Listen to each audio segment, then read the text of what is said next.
Record. Did y'all get that? Good morning. Happy Monday. How is everybody today? Good. Awesome. So what I'm going to ask is if you are in a place that is safe, that you put your screen on. I only have 3 people in my screen. I'm happy to see their smiling faces. Yet this is an interactive 3 hours. So I need as many people on the screen as possible to make it a successful last day of Ignite. Sound like a good plan? So my name is Lorna Helms.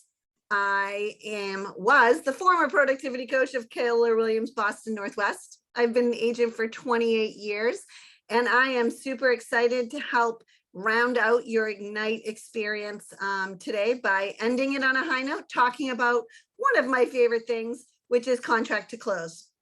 Why do I like contracts? Because what does contracts mean for you guys? You have something under contract. What does that mean? Money. Yep, that is one of the things you want to keep in your mind. When my kids were little, one of the buy-ins I got, because sometimes real estate can be a little bit intrusive in your life, like you're, at the playground and the phone rings. And I'm going to talk about some ways that you should probably manage that better than I did. I'm going to hopefully help you learn from that. But my kids, I would say, every time I got something signed, a contract, I'm like, I got a contract signed today. And I go, what does that mean? And actually they're like, not then, actually it was closings. I'd say, I had a closing today. What does that mean? They're like, money. And we got buy-in from everybody in the family. So contract to close is amazing because the closing is really where you get the money. The contract is that first step, but it is the most delicate part of our job, this contract to close. Why would I say that? Why is it a delicate piece? Anyone? You guys have to unmute and talk to me. Because things have to go smoothly in order to get to close. Mm-hmm. Exactly right. And does everything in life go smoothly? Nope. Nope. Nope. In real estate, I always use the speed bump analogy. There's always a speed bump along the way. And my job is to make it as small as a speed bump as possible. Right. And so making sure that you're setting the expectations with your clients to make sure they understand, like, life isn't smooth, right? So the fact is we're going to see some hiccups, but I want to make them as small as possible for you. So that's why communication is going to be super important throughout this delicate part of the transaction. So before we get started on contract to close, I want to ask you guys a question. What have you learned in the last 17 sessions? Give me some ahas as we move forward.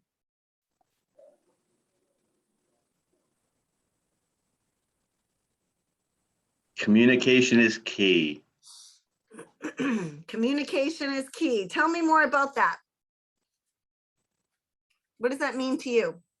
And if you don't have a good relationship with your client, it's just not going to go smooth. I mean, if you can't talk to them, then it's going to be the roughest ride that you're ever going to have. That's right. So keeping in touch, communication. I saw somebody put set expectations. It looks like I'm here on my own today. So definitely I will try to make sure I'm checking the chat. But if you guys want to unmute, it's going to always be the most helpful at this moment today. What else? What other things? I love the communication piece. Connecting with people is so important. The more connections you have, the better your business can be. Connecting with people, right? I mean, do we have a business if we're not connecting with people, Christine? No. Not really, right? We need to make sure we're out in the world connecting. Give me one more before we get started.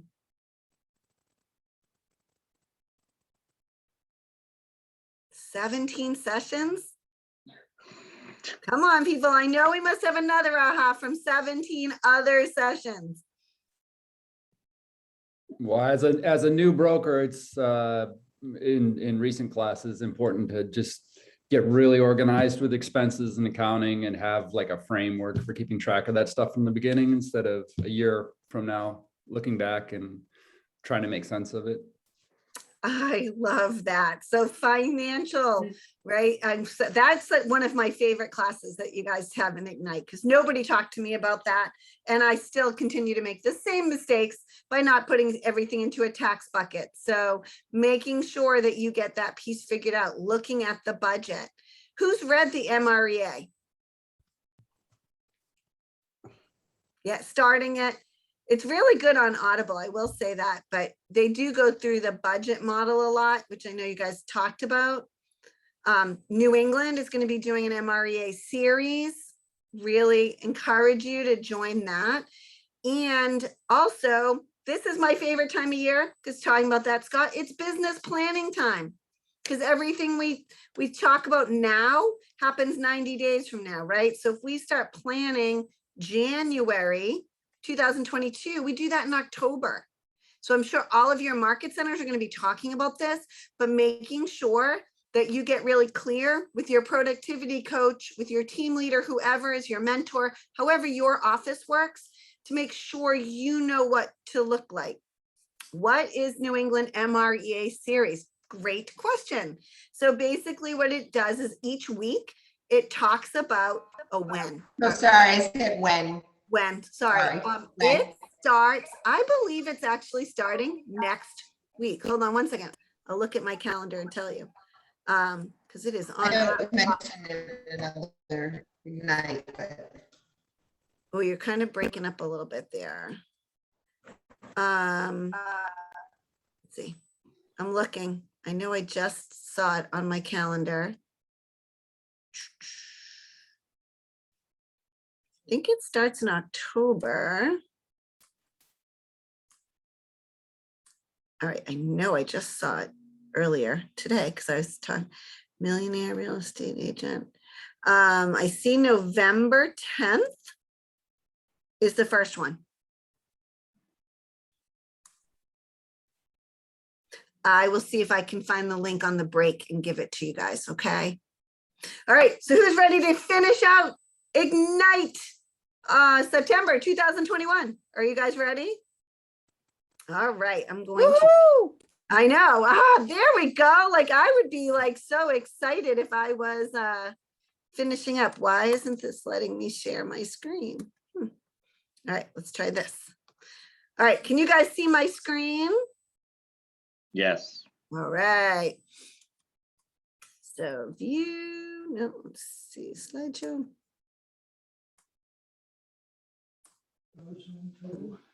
We can also see your notes on there too. Yeah, I know. I'm trying to get it to start from the beginning. Resume slideshow. Hold on one second. I'm not sure why. I'm going to stop share so I can make sure that that's up and running. It's saying resume slideshow. That is so strange. I've actually never had this happen. Hold on one second. Let me see if I can find the Google one instead. And I'll use the Google one.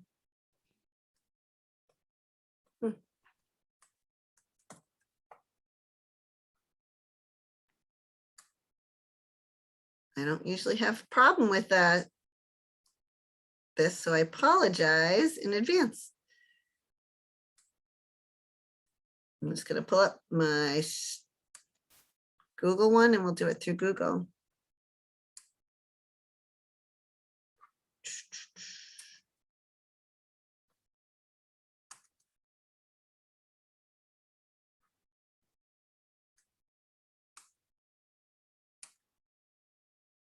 All right, I got it. Let's see. Oh, I know why, because I have two. There we go.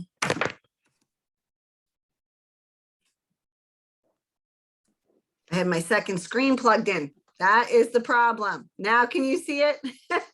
Yeah. All right. So today, have you guys seen this slide before? Just a few times, right?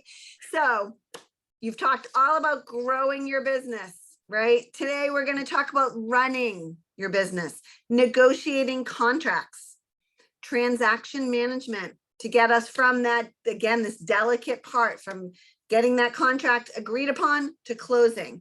We're going to talk about vendor management, and we're going to talk a little bit about compliance and risk management. Right. So when talking about the nuts and bolts of growing it, this is kind of you're in it now, right? You are selling houses. Who wants to sell houses?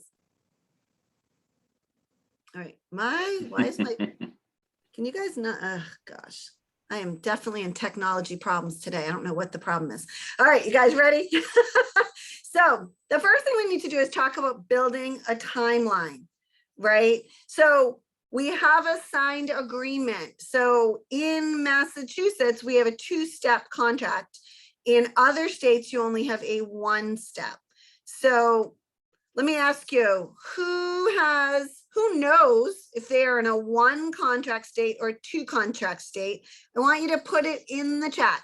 Are you in a 1 contract state or 2 contract state? All right, so I see a 2. Christina, what state are you from? Are you from Massachusetts. Massachusetts? All right. How about anybody else? Maine. Who do we have from Maine? I know Connecticut. that. Connecticut. How many contracts do you have? One. Christina. I'm from Maine. I think we have 1. Okay. Anyone else? See, Rhode Island. Who do we get from Rhode Island? I'm here from Rhode Island. How many contracts? Are you 1 contract state? I'm not sure. Okay, well, that's a good question to ask. Most states are 1 contract state. Massachusetts is the holdout with 2 contracts. So the difference being, and this is my vague understanding because I've been in Massachusetts for 28 years, but for Massachusetts, we have something called an offer to purchase. And there's a 14-day period where people have time to do home inspections. They only put down $1,000. And if the home inspection doesn't go well, they can get out of their contract and get their money back. In other states that are 1 contract state, you're still putting down $1,000 and you have a due diligence period where you may get a home inspection. And in some of those states, you put down more money. Is that true? Anybody who's taken a contract? Yes, class? in Rhode Island you do. It's in Rhode Island's a 1 contract state, sorry. That's okay. No, that's why I want to explain the difference. And that second contract in Massachusetts is where you're going to put down more money versus, again, these other due diligence states. So that's the difference. I'm going to talk about that. I'm going to try to make sure that we're covering all of the region with those, but I just wanted to kind of ask the question to see if you knew the answer. So, Lana, sorry, Yes. just to ask. By the way, good morning. I just wanted to ask. So, if I understood it, 2 contracts, you use due diligence, right? you have 2 different deposits, 2 different contracts, correct? Oh, okay. So in Massachusetts, this is an offer to purchase, and then there's a purchase and sale. And in other states, I think it's just called contract to purchase real estate or something along those lines. Does that sound right? Christine, Tom, Charles, that sound correct? Yes. Right, so that's 1 contract. So that's going to be the difference. But along the way, no matter if you're a 1 or 2 contract state, you have the same things happening, right? There's a lot of things that happen in that agreed upon contract to the rest of your thing, the rest of the deal.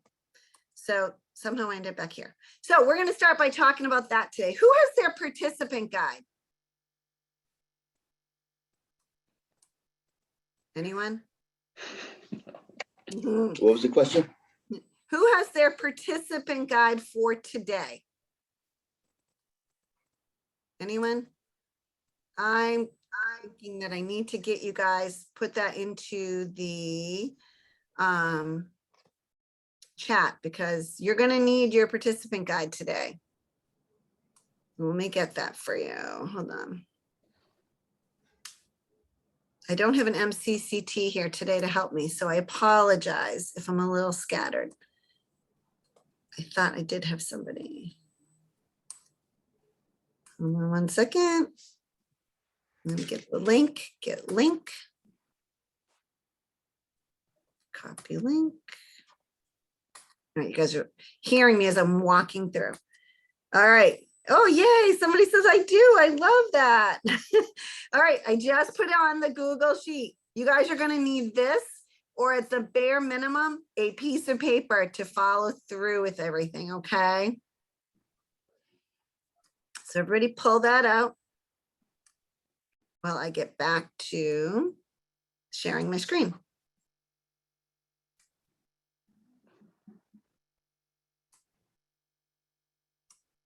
All right. So buyer and seller timeline. So who can just have a conversation with me? What happens once you have an offer accepted? The seller has signed the contract. Anybody know? It's okay if you don't. That's why you're in Ignite, right? Any Well, guesses? a deposit check should transfer. A deposit check should transfer. That's right. Yep. That is immediate. Within 24 hours, you should have that deposit check over, especially in Massachusetts. Right? Because that, in order for a contract to be valid, especially in Massachusetts, you need to have compensation, right? The earnest deposit money needs to be brought over. So it's super important. So today, as we build out our timeline, I want you to think about all of that. So if everybody who has their participant guide or a piece of paper, I want you to turn to page 3, which is building that out. So this is built for a national, like this timeline you're looking at is nationally, right? So every state's going to be a little different. But the first place everybody has to start is executing a contract, right? A buyer and a seller need to agree that, yes, I want to buy the house, and yes, I want to sell it to you. The terms, and when I talk about the terms, what are some of the terms that are important in a contract? Mortgage contingency dates. Mortgage contingency dates. What else? Inspection dates. Inspection dates. Closing date. Proposed closing date. Closing date. And any follow-up deposits. Deposits, right? So again, most states have 2 deposits. They might be different in depending again on your 1 or 2 contract state, but they all usually have 2 deposits. And when those are due, right? So in Massachusetts, there's 1 deposit with the offer and a second deposit with the purchase and sale. Most of the other states are going to be a deposit with your agreed upon offer and a second deposit after your due diligence period, which is typically home inspections. Right? So in Massachusetts, and again, I'm going to make some assumptions that other states are similar, is we have that agreed upon offer, right? Then we have to get that deposit check over to the other side.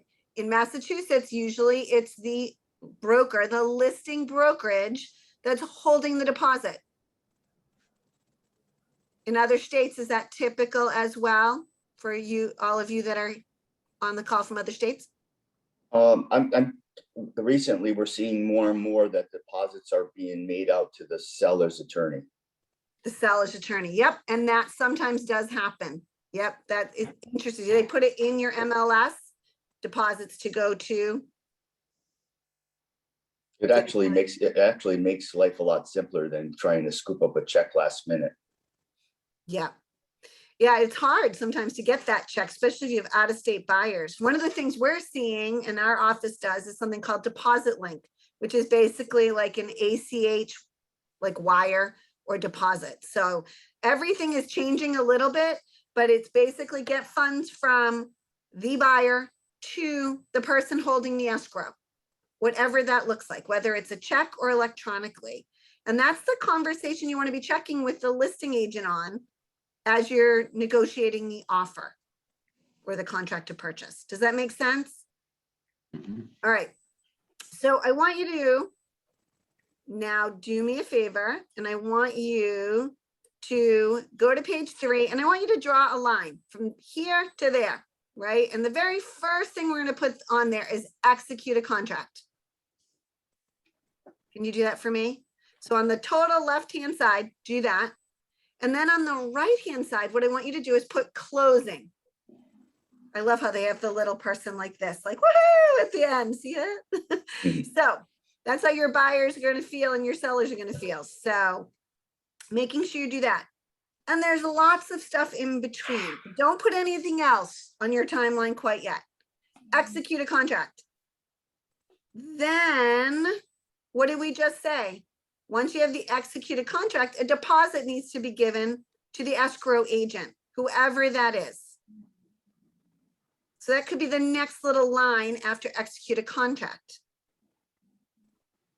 But there's an important piece. So your buyer has signed the offer, the seller has signed the offer, and the agent sends it back to you. Who gets a copy of that executed contract? The attorneys, The attorneys. If the buyer's chosen one, yes. right?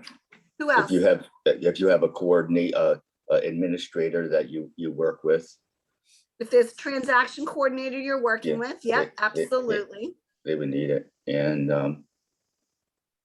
The buyer the buyer, needs the yeah, signed of absolutely, the the buyer, yeah. executed, fully executed contract. Yeah. There's one more person that might need it. The compliance person in your market center or your market center? They will, well, they will need that eventually, but at this junction, there's one more person that may need Oh, it. well, if it's a finance, the lender will need it. That's correct. That's what I was thinking, Tom. Thank you. Yeah, the lender will need it. Now in Massachusetts, because we're a 2-contract state, typically we don't get that. We don't give the offer to the lender. We only give the purchase and sale. Everyone else, I'm assuming you give your contract to purchase right away. All right. So Tom had mentioned that after we have an executed contract, we've delivered the check.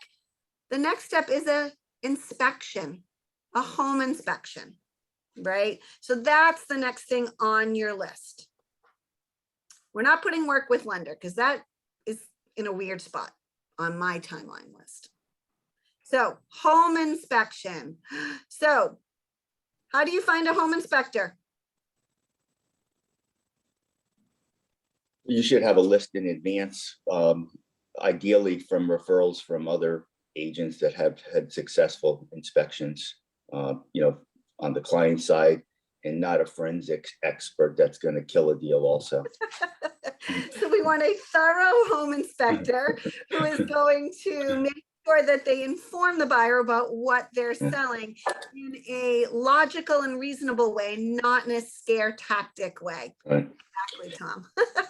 And I also have seen, the case, where I'm in Connecticut and Rhode Island. In Connecticut, we have a lot of rural spots that also have well and septic. So a lot of times it's a separate inspection for both septic and well. So that's something to keep in mind. And also, if there's a pool involved, your typical home inspector is not going to get involved with a pool. So if there's a pool involved, you may need a specialist for that. And it's probably worth listing that in the contract if there is a pool.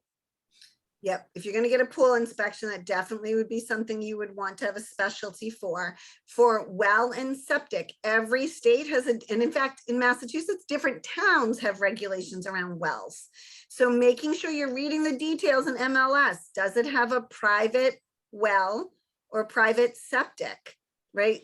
Sellers in Massachusetts typically will do the test and give you Title V, it's called. Every state is different. Every state, I know that in New Hampshire, I believed, I actually didn't even call out New Hampshire, but my understanding is in New Hampshire that the buyer is required, if they want to do the septic, they have to do it. Is that true? No, you know what I found on a couple occasions, and it is rare, but it's worth keeping an eye out for, is underground fuel tanks. I had a few of them, and you know, the house was switched to gas. There was no obvious like old spot where an oil tank would have been in the basement or the garage, and it makes you question it, because you know, that's like poking a beehive if there's an underground oil tank. If it was removed properly, it's fine. But I had one that everyone just said, I don't know, I don't know, and I found oil lines running through a basement wall to the outside, and it was, you know, an easy indicator. Even before we got the contract, it saved a lot of aggravation knowing that in advance. So it's something to keep an eye on. And it's usually the larger houses, that 3,000 square foot, that they bought high volumes of oil back in the day. Smaller houses don't typically have them, but just be on the lookout just to protect yourself and your client. And to make sure too, a home inspector absolutely will be looking for that as well. They'll look for evidence of that. So that, Tom, you brought up a great point, not just about the underground oil tank. I mean, it's a good question to ask, right? Underground fuel tank, but doing your due diligence as a buyer agent. So I know right now it feels like, oh, I'm just gonna write an offer. Yet we still have some due diligence to make sure we're doing before that offer gets written and accepted. Right? Does that make sense? So when I say due diligence, do you know what that means as an agent?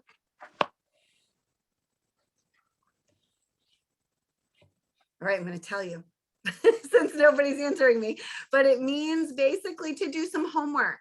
So if I'm showing a buyer a house, and though the weekends are going to be a little more challenging, but I'm usually calling Monday mornings looking for the town, going to the town. Have they pulled any like permits for that property? Were they closed out? So you can get that due diligence done, or you can, again, be the source of the source. Here's the phone number for the building department, Mr. and Mrs. Buyer. Give them a call and ask if there have been any permits pulled. That way they're getting it right from the horse's mouth. Yeah. Pre-COVID, you had to go to the building department. Right. Now they'll answer the phone a little bit more. I had that with there was a finished basement that no permits were pulled out for. And prior to the closing, they went down, pulled the proper permits. Luckily they had done it all right when they did it, and they just, you know, they paid the fee, but that could throw off a home inspector, not a home inspector, but an appraisal. Yeah, well, again, it will depend on the city. So permits don't necessarily have anything to do with appraisals. Most appraisers are not going to the town and asking for that. At least in my experience, I've not seen that happen. Yeah. Well, on the MLS, they listed finished basement, but there were no permits pulled out for it. So that it was getting a little in a gray area. Yeah. Well, I mean, no permits can be a problematic and in any situation that is not necessarily appraisal, but also having to do with like insurance, right? Because insurance companies are looking to make sure that you have proper accuracy. permits. Yeah. Right. So because wood stove permits, so there's a lot of permits. So again, in this crazy market, making sure that we stay neutral and take a breath to make sure we're doing some of our due diligence. But that's prior to the offer. So if you're putting that on your timeline, make sure you're doing that. All right, so back to our timeline. So we've got a home inspection. Yes. I have one other thing. I was wondering if you had come across is leased solar panels on roofs. It seemed to be a hiccup for a lot of people. Yep. And so making sure if they have solar panels, asking the question, is it leased or is it owned? Right. We want to make sure we know that answer. And if there's any paperwork that goes along with it. Right. So asking for that paperwork ahead of time, or in your contract, making sure you're asking, for information. So that way the buyer understands what they're buying. Yes, I actually am listing a house that has part of it's owned, part of his solar's owned, and part of it is leased. I was like, really? Wow. I know it hasn't gone on the market yet, so I'm a little nervous about it, but it'll be fine. He's got all the paperwork. But so as the buyer agent, asking those questions, right? So making sure, I just want to challenge all of you. We all tend to move really fast in real estate. make sure you're really taking the time to read the MLS, the ins and outs, knowing the property before you put in an offer, right? That way you know the questions to ask. And definitely leaning on your leadership, your mentors, your productivity coaches for questions, because you're not going to know the answer. 28 years, I learned something new every single day, my friends. It is an ever-changing, ever-evolving profession. So you do want to make sure that you are just, hey, I've actually never dealt with this, asking another agent in the office, but start with leadership, and they may know someone who's an expert in that. Hey, I've never sold new construction before. What are the ins and outs? Who should I talk to? Right? So ask for help. One of the things that KW does super well is everyone supports each other. You can call the top agent in the company and they will help you. So keep that in mind. Plus, you can always email Lorna at lornahelms@kw.com. I'm happy to help you as well. All right, so we have our home inspection. You have a list. You get it from other agents. If you don't have that vendor list, you definitely want to start working on that. Okay. Did anybody ever buy a house before? Yeah. And did you use a home inspector? Okay. Did you like your home inspector? Some say yes, some will say no. Right? But the fact is, you already have a name. If you've bought a house and you have that home inspector's information, you used to have one name already. Yay, you have somebody for your list. So somewhere on your timeline or on your notebook, I want you to write down, find 3 home inspectors. Put that right down. That's going to be your homework. Haha, you thought you wouldn't have any homework the last day of class, but you do. And that is for you to build up your vendor list. All right, so we have a home inspection. We get through the home inspection. What happens after that? So you have the home inspection. So there's gonna be another little line right here. What could that line possibly say after a home inspection? An appraisal? That's coming. Okay. But after a home inspection, do you think that we might find problems at a home inspection? What do you think? Yes, Yes. like it's likely, whether it be It's little possible. or big. Yeah. Exactly. So there's a couple things, right? Hopefully at your buyer consultation, you've set expectations about what a home inspection is for. I also, after they have an agreed upon executed contract, remind them again, we're doing that home inspection to understand what we're buying and make sure we feel comfortable moving forward. Right? That's what it's about. It's about understanding your home. Home inspections are fascinating. I love home inspections. You learn so much. And you understand how to change the filter in your oil furnace, right? Or how often you should be getting things serviced, or where the water shutoff is if there's ever a leak in your house. Believe it or not, those are really important things to understand about the systems in your home. So making sure the buyer understands that that is what it's for. Now, it's also to find things that you didn't see when you were looking at the house. It is not about saying, oh, I see that crack in the window. I'm going to make sure after the home inspection, I ask them to replace that window. No, no, no. That is not what it's for. It is for understanding things you did not see when you made the offer in the house. If you see a cracked window, that should be part of your offer. When you're thinking about the money that you want to offer as a buyer, you're taking into account everything you saw when you looked at the house.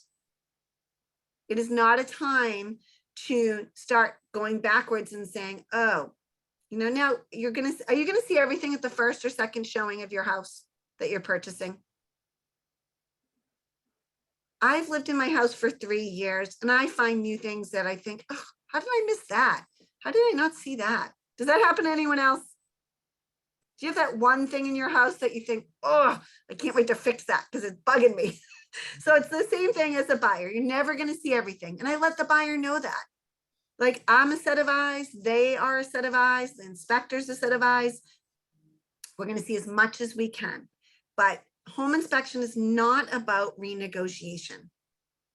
That being said, sometimes, many times, as Tom and I talked about, things show up at a home inspection, some small, some big. Right? The big stuff is the stuff that we're looking at, right? Because as a person who's not a home inspector, I might look at a roof and go, doesn't look so bad. But the home inspector gets in there with his binoculars, or he's climbing up on the ladder and he says, oh, there are shingles broken all over the place, right? Or they walk up into the attic. I don't usually show attics very often when I'm showing houses. Sometimes we pull them down, sometimes we don't, depending how accessible they are. Lorna Helms is not crawling in a closet to open the little scuttle to get into the attic. That's the home inspector's job. And he gets up to the attic and I hear him say the M word. There's a mold-like substance in the attic. Ah! Right? So things that you couldn't see ahead of time. That's what it's about. So then, is mold a big deal right now? I mean, is it a big deal in general? The M word is a big deal. Yeah. Right? Has to do with breathing and quality of life and lots of other things. Radon. Any radon in New Hampshire and Maine, my friends? Lots in Massachusetts, I know that. Yeah, Connecticut, we have a lot in Connecticut. A lot in Connecticut, right? A lot of rocks around here. So understanding that those are things you don't see ahead of time. So I will challenge you all, even if you've gone on a home inspection for your own house, ask to follow people on inspection. If you have a mentor, ask. If you know there's top agents, anyone have top agents in their office? Yes, right? Do they sell homes? Yes. Do they have home inspections? They do. Ask them if you can shadow, right? You're going to learn so much. And it will be helpful for you as an agent as you move along. So home inspections, negotiating home inspections. So the M word comes up, the mold is there. There's a radon. There might be some negotiation, right? So next to home inspection, there's a little line that says possible negotiation of home inspection items. So what happens when something comes up in an inspection? What are some options for your buyer? That the seller does a repair or maybe a credit of some kind. So the seller can fix it, right? They can get it done by a licensed contractor in that field. They can offer, the seller could offer a credit at closing. The seller could offer a reduction of price. Right. Or live with it. Or the buyer can move forward and live with it. There's one more option. They could back out. The buyers can back out. So those are your options after a home inspection, right? Now there's a lot of pressure from sellers right now that they're not going to fix anything. I got 5 backup offers. I don't need to fix anything, right? So making, again, setting expectations. But just remember, at least in Massachusetts, once that we know about something like a high radon, we need to disclose it to the next buyer. Or safety issues. Or safety issues, right? There's a Like lot of disclosure issues. electrical and things of that nature. Anything that we learn about that we do need to disclose. But so as the buyer, because we have our buyer hats on right now, right? Just thinking about making sure the buyers understand that. I want to ask you, in your opinions, what's better, a credit at closing or a reduction in price?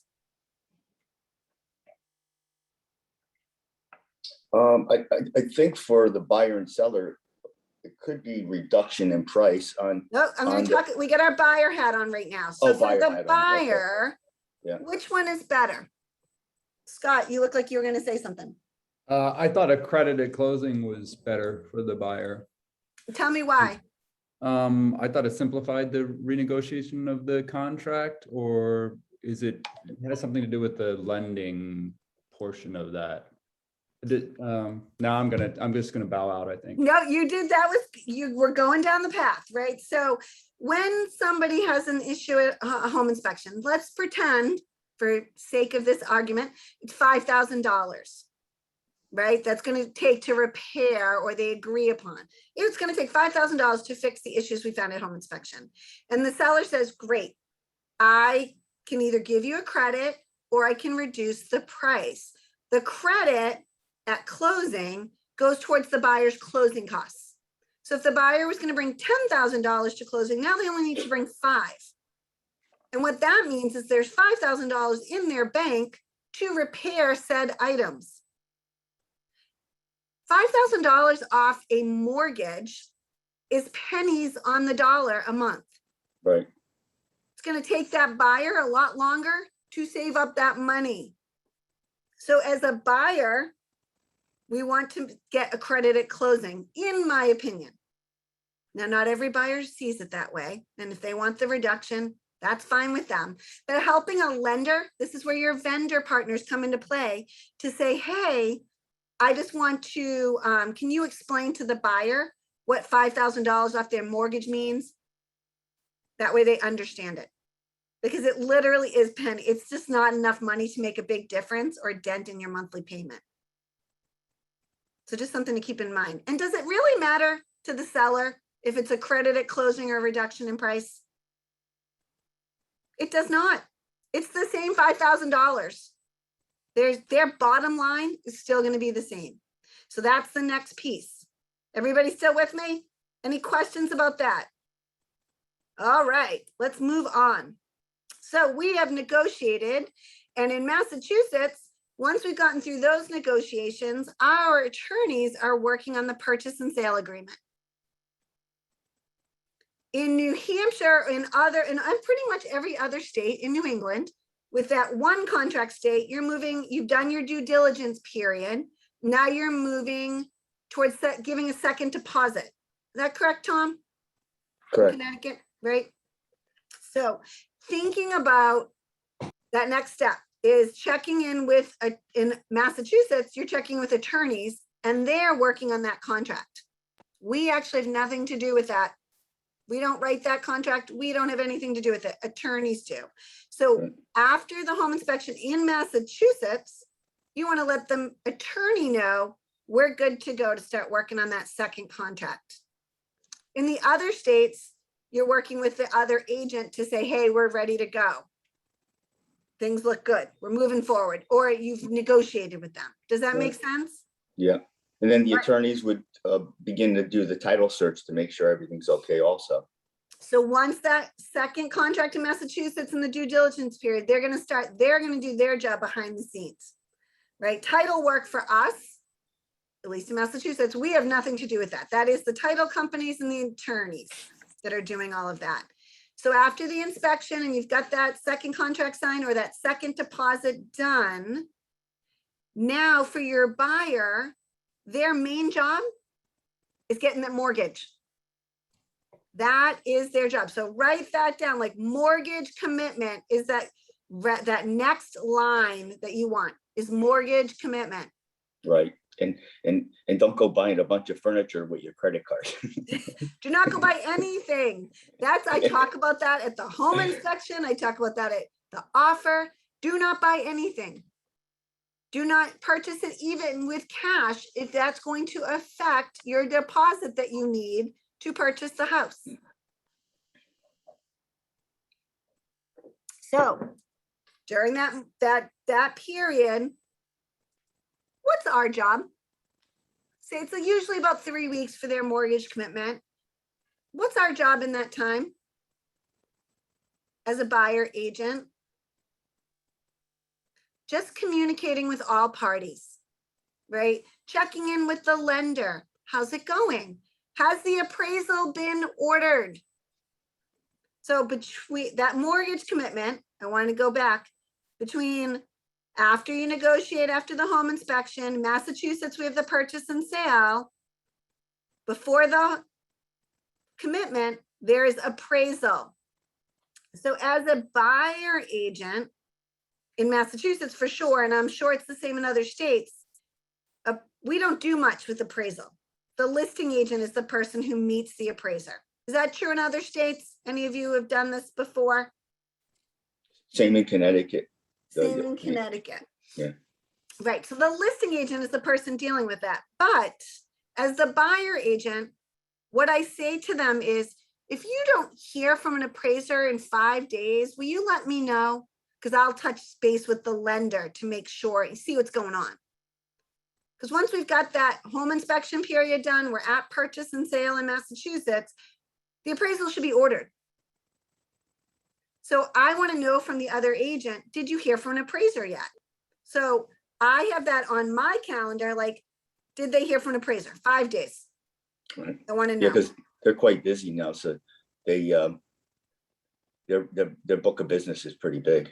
Yeah, I just had an appraiser call me. We put it under agreement last Friday, and he said he can't come till October 6th. He said, October 6th, but that's fine. But as a listing agent, I was very happy to have that phone call already. Yeah. Right. I had oh, go ahead. Sorry. I had an appraisal, it was a couple of weeks ago, and you know, they're just inundated. And the appraisal, the purchase price was 900,000 and the appraisal came in at 800. So everyone's just like throwing their hands up. So I asked the other side, I said, can I call the appraiser? You know, I'll be respectful, but I know the area well, it's a water community. Just wanted to make sure they applied the right dollar amount to the land because of the land value. And they said it was okay. So I called and, you know, I thanked them for it. And I asked him what he applied for the land value. And he said 453,000. And I said, it's unfortunate that, you know, we're under contract for 900 and only appraised for 800. He said, no, it appraised for 900. I said, the appraisal says 8.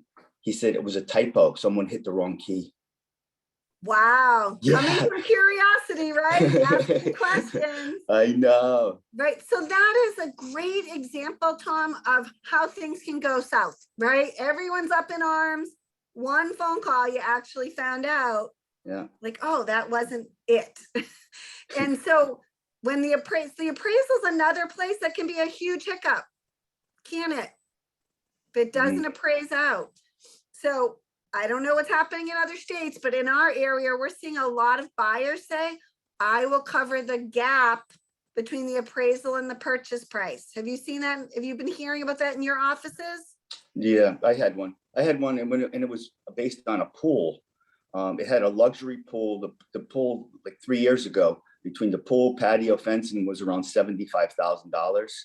And the appraiser applied a $15,000 to the pool. And it made a big gap, but the people wanted it, and they had the dollars for that gap, and it closed. But not everyone is in that position. Yeah, no. And so thinking about the appraisal, right? We want to think ahead of time, what could go wrong, right? Because what could go wrong does go wrong, right? So thinking about what happens if the appraisal doesn't come in. So it doesn't come into purchase price. There's a few things, right? The first thing is the seller can come down to the appraisal price. That's one option. The buyer can pay the difference in cash or change their loan structure to make it happen. Third is the deal falls apart. And then there's a fourth one, right? Always coming from win-win. They meet in the middle. So there's $30,000 difference. It came in at the appraisal's 350, the purchase price is 380. The seller says, hey, I'll reduce the price, 15,000 if you can come up with 15,000 more to make up the difference. And that can happen as well. So it can be a renegotiation point, but again, thinking ahead as you're writing your offer, how, does your buyer have funds for that? If you have a first-time buyer with 3% down, you think they have funds for that? No way, my friends, not usually. So you need to think about what does that look like? But understanding this appraisal piece is so important, which is why, as the project manager of your transaction, for your buyer's sake, you want to make sure you're keeping track of all of these moving parts. Does that make sense, everyone? All right, any questions on the appraisal piece? What typically happens with the earnest money when the contract falls apart because of the appraisal coming up short? Well, it's the buyers are protected because they can't get their mortgage. Typically. So you definitely want to check in with the mortgage person about that, but that's typically what happens. Great question. All right, so we have gotten through our appraisal. Now, along the way, while we're waiting for that mortgage commitment, they need to get some homeowners insurance. So again, homeowner, who has homeowners insurance? Everybody, right? So you want to make sure that they first talk to their, usually if you have a car, right? You talk to your car person because a lot of times you get bundled discounts. If it's a condominium, a lot of times I would recommend that they go to the condominium master insurance policy holder, because if there's ever a fire or any destruction, it's the same insurance company. So there's not one insurance company arguing with another. So sometimes it benefits them to just use that same person. Okay, so they need to get homeowners insurance. They need an insurance binder is usually what it's called. Next. In some cases, flood insurance also. Yes, flood insurance is important. You can tell you're near the coast, Tom. So, yep, flood insurance can be a factor, and sometimes it can be a factor even not on the coast. Where would we know if it had needed flood insurance? How do you know? It's typically an MLS. They usually will disclose that flood insurance is needed, but not always. Right, but again, that's usually when an attorney can find that out. There's a lot of ways. Oh, Brooke, you're here. When did you get here? About 5 minutes ago. Just popped in to say hi, make sure everything was going good. Well, that's good. I don't have an MCTT, so I'm glad to see you here. I will stick on a while then for you. Thank you. So next, after they get their mortgage commitment, some people, again, this is not relevant in my state, but home warranties. So does anybody know what a home warranty is in a transaction like this? Has anybody ever seen it before? So Tom, you have seen it. Do you want to explain what you've seen? Yeah, what I've seen was it was a policy that covered mainly it covered furnace, hot water heaters, some other major appliances, and then it had like $100 deductible built into it, and I'm sure that varies from policy to policy. Yeah. But it was a new home buyer, and it gave them a warm and fuzzy feeling that if something major went, that they wouldn't be sweating it. And that policy cost the seller, I think it was $600 for the first year. Yep. So a lot of times if it's offered, and I see Brooke writing in that it's not for everything, not for every state, but typically you'll see it in older homes where the seller knows their systems are old. This actually could be a home inspection negotiation where they give the buyer a home warranty for the first year that they live there. So if the dishwasher goes or something along those lines, they can work with the insurance company to get a new dishwasher, and it definitely helped the boiler. Yep. So lots of different things that could go wrong. So thinking about that's an option, but home warranty typically is not on our timeline, right? That's usually negotiated way before that timeline that you just saw. So definitely, I wouldn't have that on my timeline necessarily, just so you all know.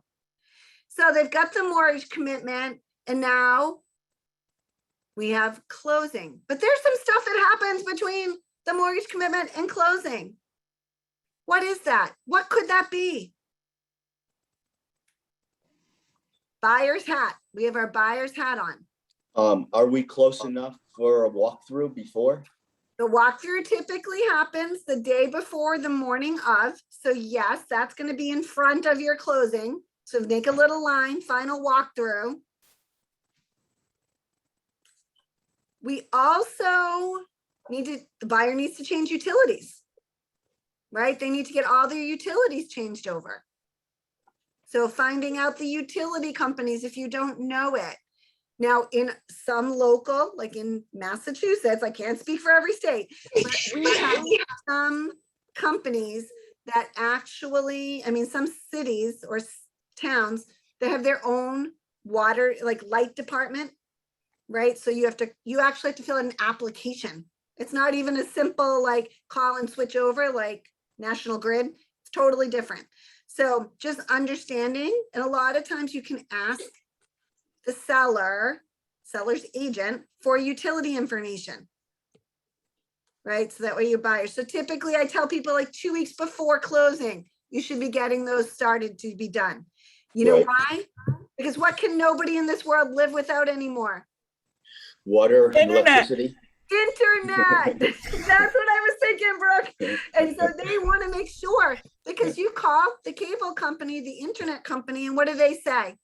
Well, we can see you in 2 weeks between 9 and 12, right? So then you have a very stressed out buyer. I have to move into my house and I don't have internet for 2 days. So thinking about those utilities are super important.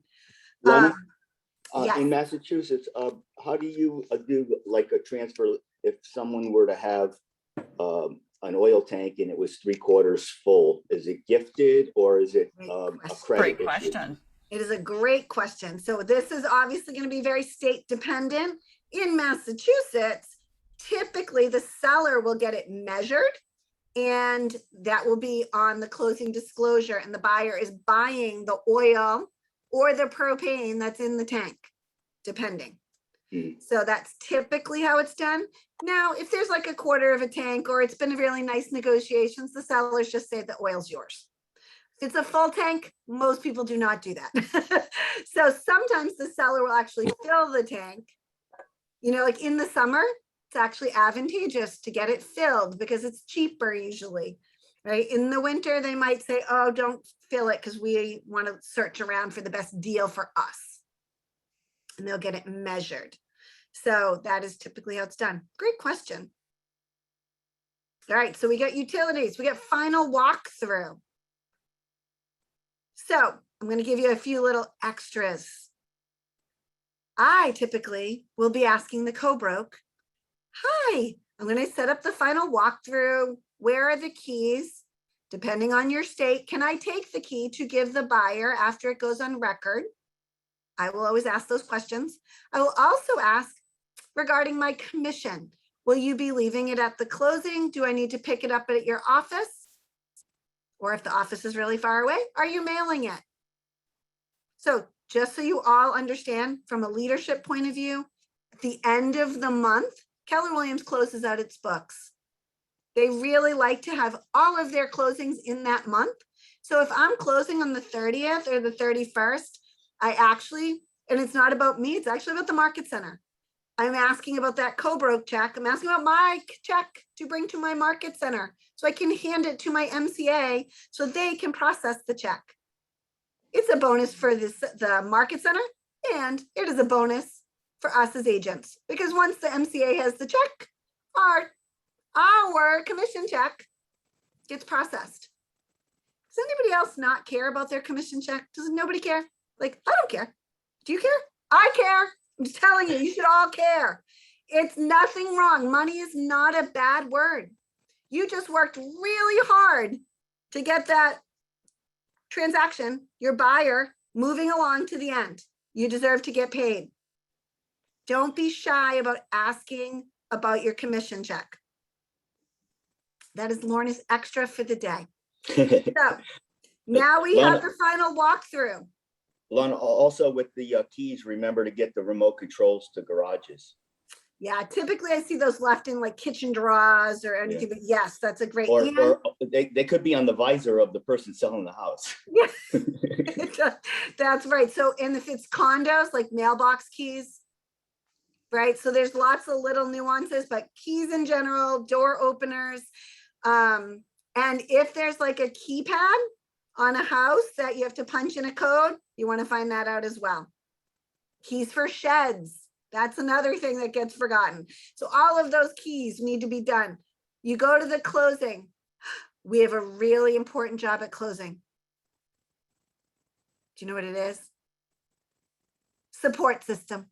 We are a support system. That is really all we're there for. We don't do much at a closing. I used to have the job of making copies of the licenses, but now the attorneys just take a picture. I literally don't have I might make a copy of the closing disclosure. That might be my other job at a closing. But your job is to be the support system for the buyer, right? To help them if they have any questions, to answer any questions. I feel as a buyer agent, if you're allowed, COVID has changed a lot of this, but I go to all of my closings and I bring my little closing gift, whatever that might be. Sometimes I wait and give them a closing gift when I hand them the keys. Sometimes I give it to them a week later after they're all moved in. But don't forget the closing gift. That's part of your job. What's important? Now there are closing gifts. You can do lots of things, everyone. Tom, you look like you're going to say something. Oh, I know. I think closing gifts are nice. I usually give champagne, some form of box champagne, and it seems to be well received. Yep. Tom, were you at the luxury mastermind with me? Yes. That was Were a you blast. blown away by the surprise and delight with the closing gift? I know, staggering them like that. Lorna, was do we have wild. 2 seconds for me to derail? Yeah, go right ahead. So depending on your state, depending on board rules, you only can spend so much, right, guys? What can you spend in Massachusetts, Lorna, on a closing gift? I think that's. You can I only think it's write a, off. You can I only think it's write an off IRS thing, $25. $35. Okay. So one of the things, the luxury mastermind we talked about was that Brady Sandahl does 8 gifts during the process. And he knows exactly what gift they got because he always does the same one at each major stage. My mind, this is me trying to moderate and be a student at the same time. I was like, oh my God, this is the most incredible thing I ever heard because they weren't huge gifts. And that meant 8 different times during the buy. He got to surprise and delight, that's what he called it, and ask for a referral. Because you already had the relationship, they were excited, they felt loved. And he might not even know who these people were because of how his business was and how his team ran. But when they called and they said, I loved the candle, he knew exactly where they were in the process, what they got, and he was able to ask for the referral. So small things throughout the process to surprise and delight. So that is awesome. I love that. Didn't he send that for the listing site as well? He did it on both. Are we buyers today though? I didn't want to dump into the listing site, but he did it for both, right? So when he was at photography, they always get something. When he was at this stage, something. And so both lines, he knew exactly where people were, and they were small. They were such small things, and they felt appreciated along the way. So it was 8 times he's able to say, well, who would you, it was my pleasure. I'm so happy you enjoyed it. Who else do you know who would enjoy that candle or those strawberries or the brownies or whatever? And my mind was blown by this. I love that. Right. So instead of the big gift at the end, you're doing a little bit each time. So, and you're going to do everything. Everybody has a different way of doing it. Right. So I love that. That's like set and forget it. Right. And having it be somewhat generic enough that it doesn't matter who the buyer is, you can do it, right? But thinking about, some people will do the Cutco closing gifts. They got the knives. I've got the knives. I have done the champagne. I have done gift certificates because somebody's buying a fixer-upper. So knowing your client. So I will tell you, you will talk to different. We could probably pull everybody here who's sold homes already, and they're doing something different. So you're going to find what works for you, but just remember to make sure that you're asking for appreciation. That's the biggest thing.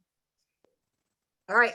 So we have the closings for the buyer. So we've done our timeline now for the buyer closing. Do you have any questions? And you've marked in kind of where each piece has happened. Do you have your buyer list, your buyer timeline complete right now, everyone? All right. Any questions about that before we move to the seller timeline? All right, we're moving right along. I love this. I only have one comment to make. When you do walkthroughs, make sure it's literally right before closing, because we've had people go in a day before closing and then sign, go to closing, and then 2 days later, the basement was flooded. So make sure you do the walkthrough right before closing. It is ideal to do that walkthrough right before closing. I know it's not always possible, but it is ideal. I agree with you because, you know, I had somebody who wanted to do one the night before. And I said, well, you do understand the house could burn down between last night and today, right? You could be going to a house and having not signing anything. And I know that's extreme and probably would never happen, but the flooded basement is a great opportunity. Pipes can burst, right? Anything can happen. So especially if the seller's already moved out, there's nobody there to make sure it looks the same. So definitely making sure that you guys are doing it as close to the closing as possible. All right, so now on page 4, we've gotten really far in our participant guide, Brooke. We are now on page 4. We have accepted an offer. Woohoo! All right, so page 4, you're going to make that line again, right? You're going to draw a line from here to here. And you're going to only put in right now, accept an offer. And then at the other side, on the right-hand side, closing. All right, so we're going to back up. You have accepted an offer. The seller, get our seller hat on now, right? Seller agent hat. The seller's accepted the offer. What do we need to do with that fully executed offer? Who gets a copy of it? Just think in reverse of what we just did. Right. Their attorney, Their attorney, your coordinator, your transaction coordinator, if you have one. yeah. Their lender would they need it for a pay down in advance? Or let the attorney to configure that out? They could, I would just say, send it to the attorney, Yeah. right? Sending it to an attorney, sending it to the buyer agent. Right, so buyer agent, seller, make sure they get a copy of it, even if they signed it through dot loop, that is their copy, but sometimes they don't realize that. And the attorney. Okay, that's the first step. Right. Next step is this. They're waiting for an inspection, right? The inspection will get scheduled from the buyer agent. Should a seller be at the inspection? Seller, no. Seller needs to leave the house. So setting the expectation. Next is the home inspection, Mr. and Mrs. Seller. Just want to let you know that, you know, you don't want to be there. And giving them the, you know, we don't know what's going to happen. It's going to be fine. We'll get through it. Don't worry. Because people get really anxious. Sellers get very anxious about a home inspection. Also, Alana, there's seems to be a big challenge today, even when you sell, where am I going to go?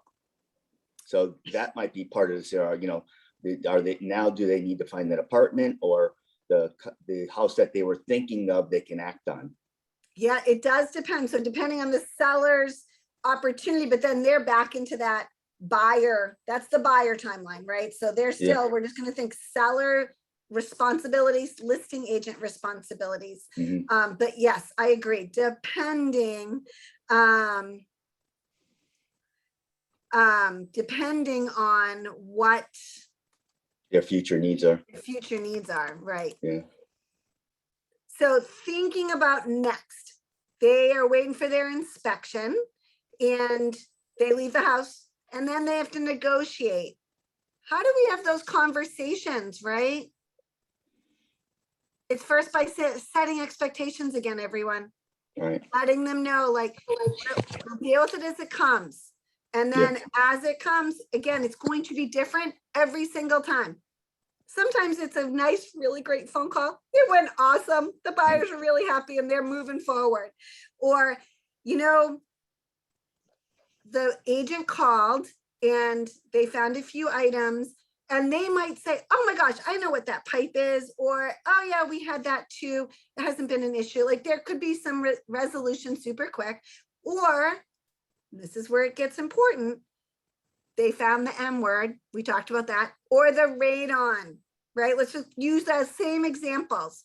As a seller agent, our job is to, and our job as a buyer agent too, solutions-based. Don't you worry, I have mold people that can come out and take a look. I have radon mitigation companies that I know of. So write down vendors for your seller, right? That's going to be on, you know, in the bottom of your page 4, find vendors for seller help. So what are some vendors that a seller might need after an inspection? I already gave you 2, right? Mold person, radon person. What else? Pest. Pest. Pest. It could be a pest. Yep, pest inspector. Plumbers. Plumbers. Electricians are a big one. Appliance repairs, what I'm seeing on the community board, it's because nobody can get new appliances right now. Everything is so back ordered. So I'm seeing so many people going, who can come out and repair my fridge? Who can come out and repair my washer dryer? So I'm seeing a huge uptick in that request locally. Right. And then you may have septic and well repairs as well. That's right. So who are your septic companies? Who are the well companies? And again, it's going to depend on state, right? So just having that, again, we're going to go back to it, your vendor list to be able to be like, I'm the expert. And again, things change. Let me tell you, the people I used 28 years ago, half of them aren't in business anymore. Yeah. So I need to always keep updating that. Or they, you know, they're super busy too. I mean, it just took me a month to find a plumber for my own house. Lon, I've seen on a few occasions, cracked foundations, you know, seams, and it becomes alarming to people, and they have a specialist that comes out to give a quote on what it would be to, you know, make it look and not satisfy structural water penetration or any of those things. That's right. So lolly columns, right? So there's a variety. What could go wrong? Again, in a house. So starting to, have you used a plumber, an electrician? On a community board, I love that you brought that up, Brooke. On Facebook, in your office, right? Where are those resources to start having those lists start to develop those? And you know what? In your scripts, in Ignite, there's a great vendor script that says, you know, hi, Brooke, this is Lorna Helms from Keller Williams. I am looking to expand my vendor list. Brooke, are you looking for new people in your landscaping business? Absolutely. Awesome. Would you mind if I put you on as one of my preferred vendors? Not at all. Can I do the same for you? Oh, Brooke, I would love that, because I know that a lot of people start to call landscapers when they're getting ready to list their house. So please keep me in mind. Thank you. Easy peasy script, isn't it? That's how you develop. And remember, as you're putting people into command and you're trying to get them up to 100%, one of those pieces is actually title or where they work.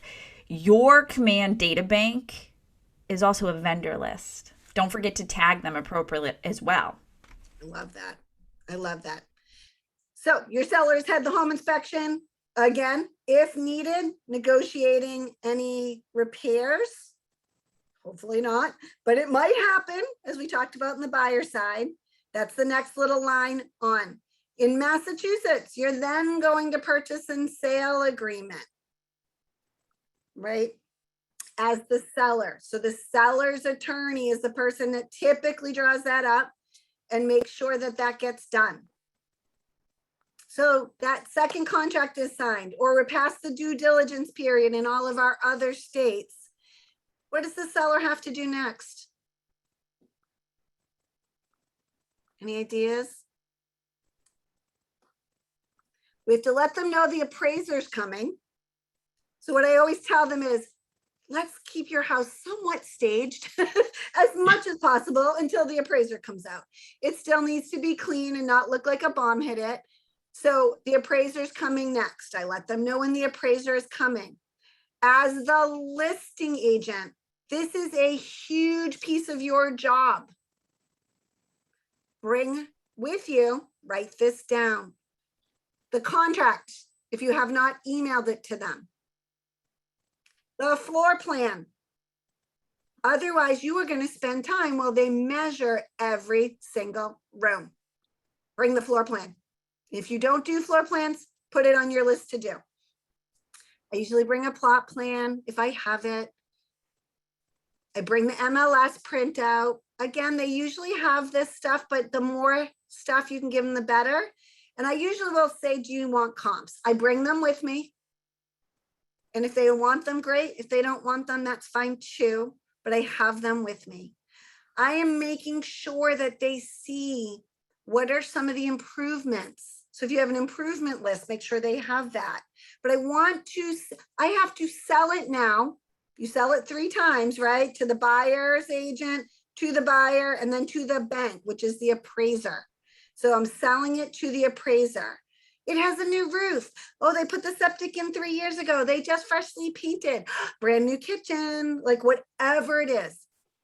And I try to take my cue, but sometimes it's really good when you're chatting, right? Because they're writing things down and they're answering. You become friends. Like, what do you need? Right? And most of the time they want to talk. Oh my gosh, how are you guys holding up? You appraisers are so busy. I can't even believe it. Like, are you getting any sleep? Like, interact. This is a huge piece connection that you need to have. That appraiser. Right? Because sometimes if it's a little bit of a bump, I really liked that person, bump. And not that they really do that because they have a really strict way that they need to do the appraisal, but everything is subjective, right? You want to make sure they understand what it is. So we get to the appraisal. Now what? We still got some things between appraisal and closing. I'm checking in, just so you know, as a listing agent, I'm checking in with the mortgage. When's the mortgage commitment? Put that on your timeline. Buyer's mortgage commitment should be on your seller timeline because it's an important piece of the transaction. If the buyer doesn't get their mortgage commitment, does it affect your seller? Just a little. So I want to make sure things are going along, but I never step on toes. I always ask the other agent. I don't go to the mortgage person. I ask the other agent, hey, have you heard about, usually like 3 days before the commitment, I'll check in. Typically a week after the appraisal, I check in. Hey, did you get the appraisal back? Have you heard anything? 3 days before the commitment. Hey, have you heard if there's, they're going to get the commitment on time? Does that look like it's going to happen?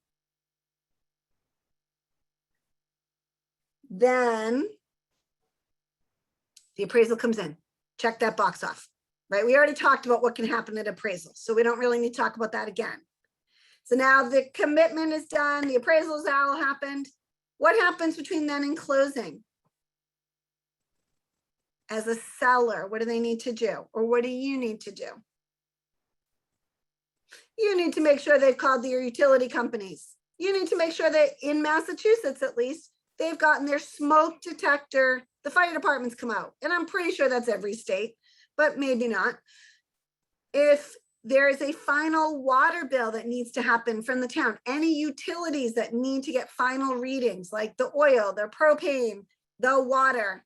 In some towns, like we said, the electric company, you need to get those all done. Utility companies and towns do not like when you call them the day before and say, I have a closing tomorrow and I don't have a smoke detector certificate. They get kind of crabby. So I usually, right after that purchase and sale in Massachusetts and after your due diligence period, depending how long your city's smoke detector certificate is good for, get her done. Just get her done.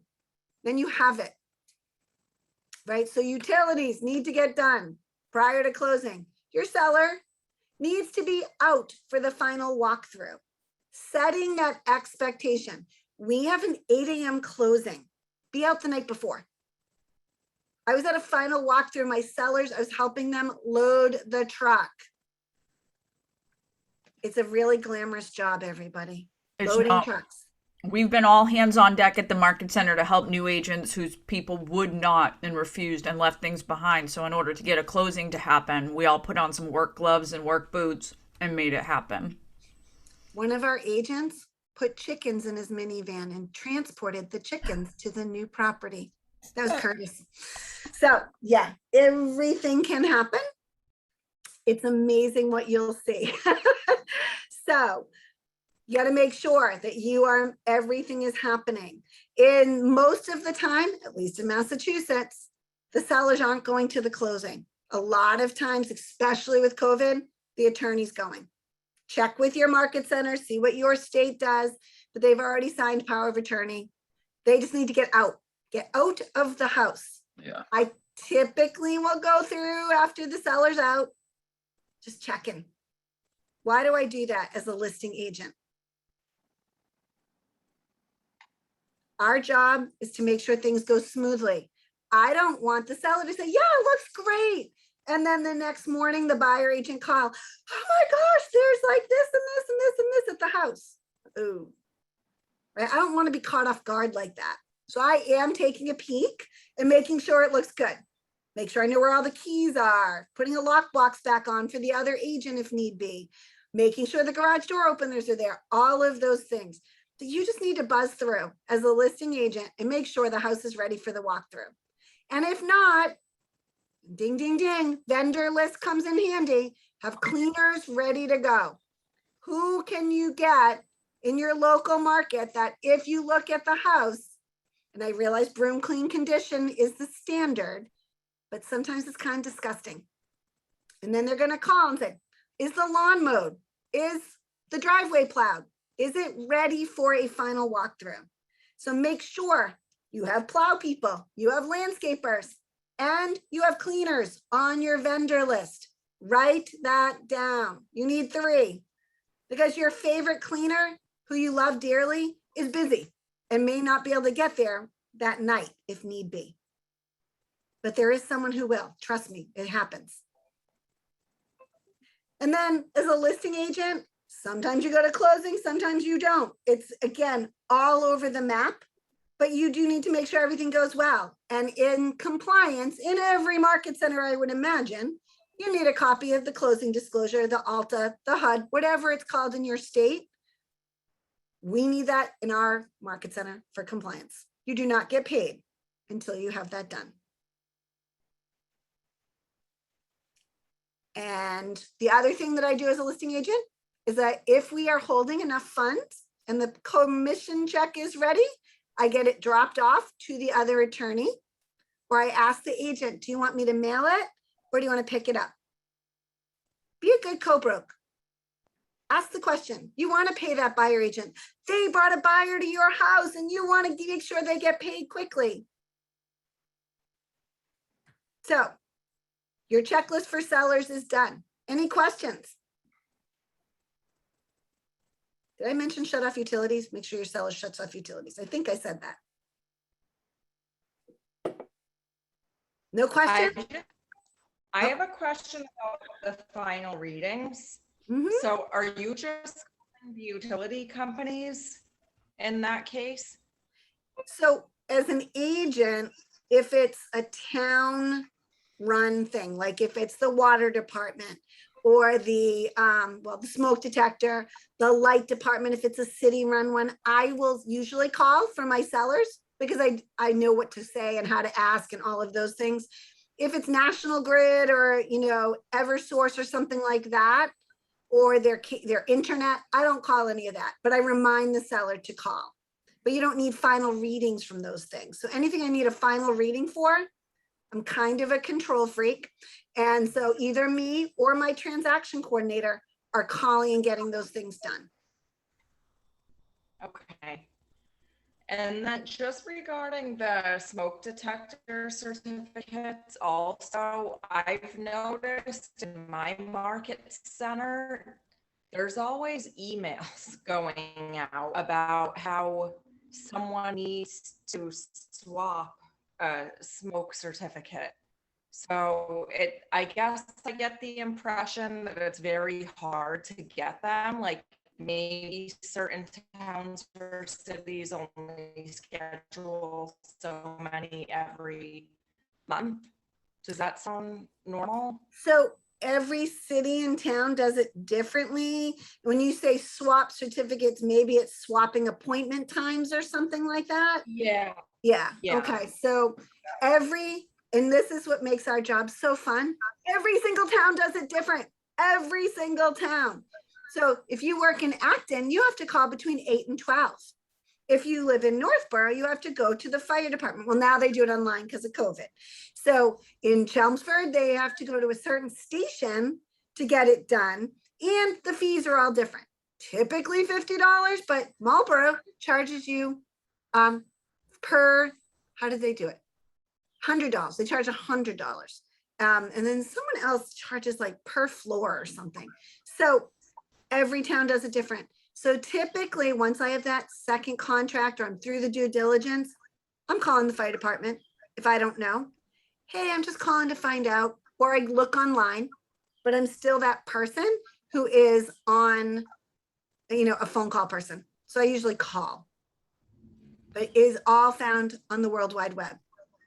Lorna, I have a question about utilities. When you say shutting down utilities, is that safe? Because of winter time coming, there's no heat to a house, water pipes freezing, and then, people don't move in for maybe 2 weeks. Yeah. Is that, because I've had that happen before.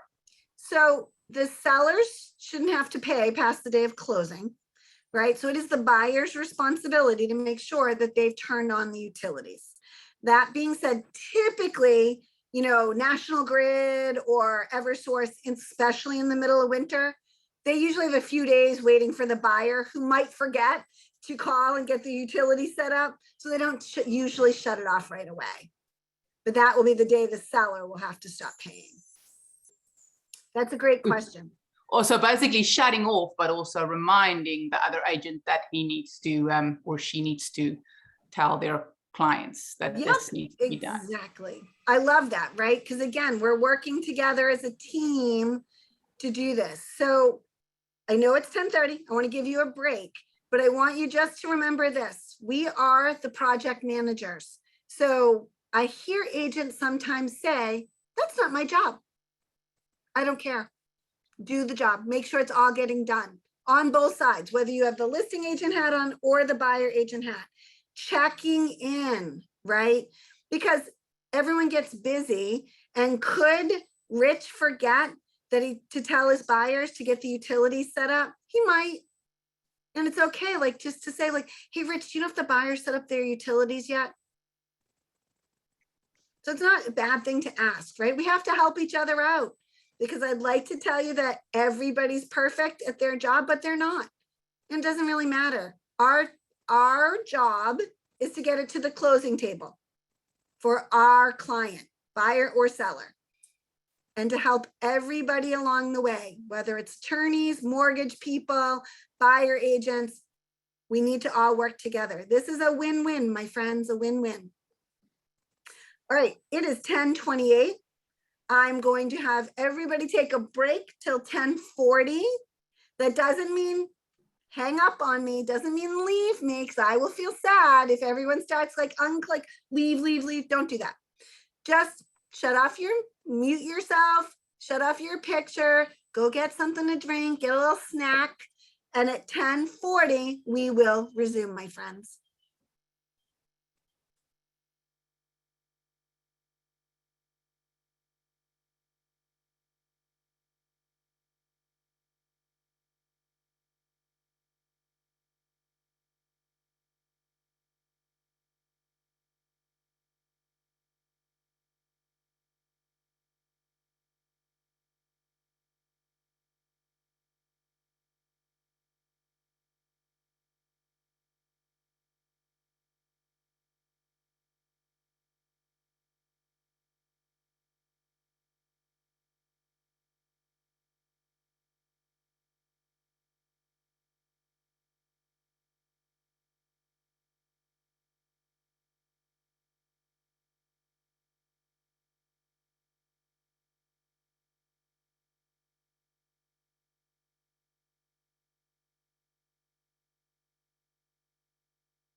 Hello, it is 10:40. Pretty sure that's the time I said we would be back, right? We're back. We're We're back. Woohoo. Hey, Lorna, my friend, you only have me till 11. I do have to hop to help a market center, but can I do a quick plug for the 2 p.m. call today? Go right ahead. So on today's growth call, we have someone on who has mastered the art of gratitude, and they are giving away a pretty big prize package. But if you've ever struggled to write handwritten notes, or maybe you forgot to thank someone and you don't know what to say, today's the class for you on the growth call at 2 p.m. I'll pop the link in, but today is one of the days you don't want to miss. This guy, I met them with you, Lorna, when we went to James Shaw Live. Oh, really? Yes, we did. And I have been using a lot of the stuff they talk about in their book, Eating the Frog, some days, about how, sometimes we forget to thank people and we think it's too late. Well, it is never too late. And is that Aladdin? Do you have Aladdin coming? I have the guy who owns the company with Aladdin. Awesome. Curtis. Yes, AM Cards. They're giving away a huge prize package today, but, I read the book. Because I'm a nerd, that's what I do, right, guys? So look, I don't know if you can see, I have all these highlights of things I wanted to remember, but just the art of appreciation. If you're not adding, send thank you cards during the process, before and after buyers and sellers. Please add them to your opportunities.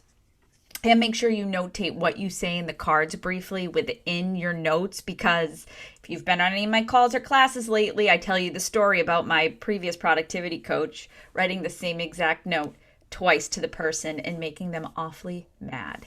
So if you can be on today at 2, I would love to see you. And maybe I'll give away some other stuff. The bosses are away, so the brookie will play. And it's going to be fun, as is tradition. I love it. All right. Thank you, Brooke. We are ready. Who's ready? How many faces do I have back here? I saw somebody raise their hand. So now that I'm sharing my screen, I can't see only 3 or 4 people. So you all have to unmute to talk to me. Sound like a plan? All right, let's wrap this up, my friends. So we actually did this together, this activity of plotting communication points.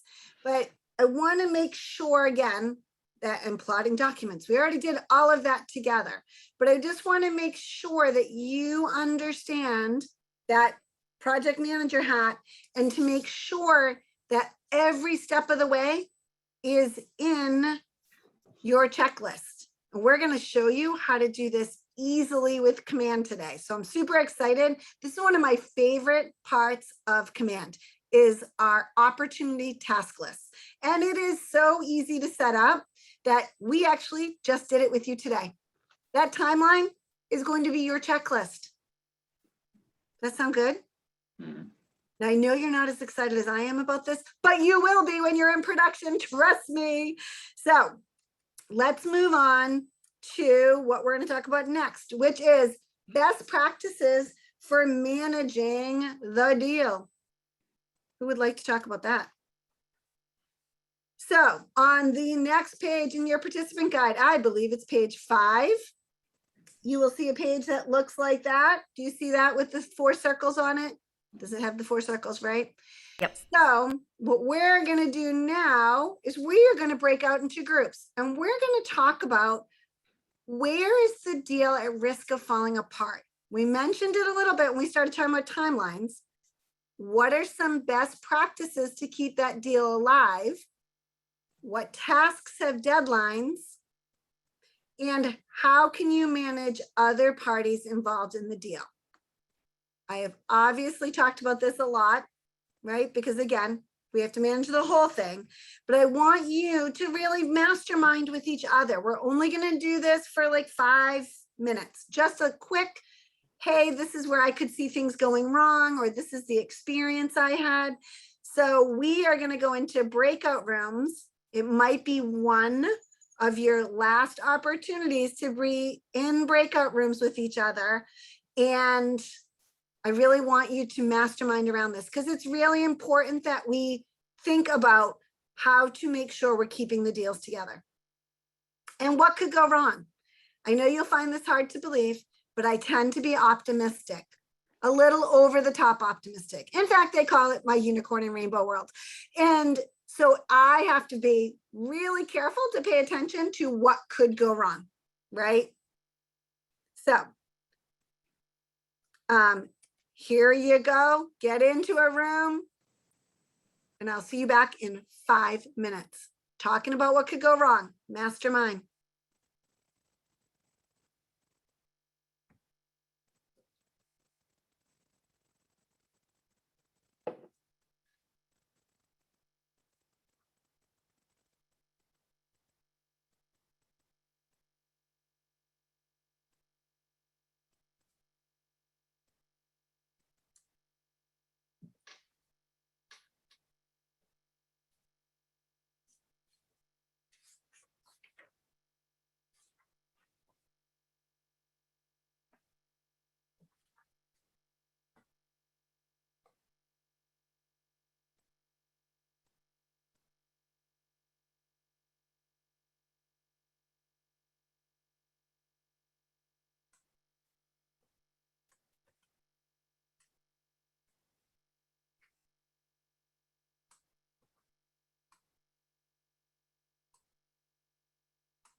All right, mums, I'm dropping off. I gotta run.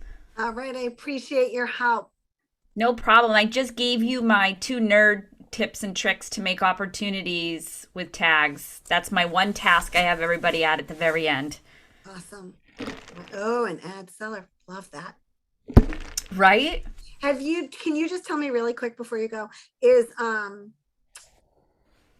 the client update tab working in the task list yet? Do you know what I mean? Like if you're in the transaction in the As task long as you have it turned on and you've completed, as long as you have it turned on for that person and you've gone in and say, I want them to get it here, because they have to accept it. The buyer or seller actually has to accept getting the communication. So it was working for me last week. Okay, I haven't tested it out yet, so that's why I wanted to ask. I just I'm nervous focused to test it out with real clients. So I to know. make sure it works.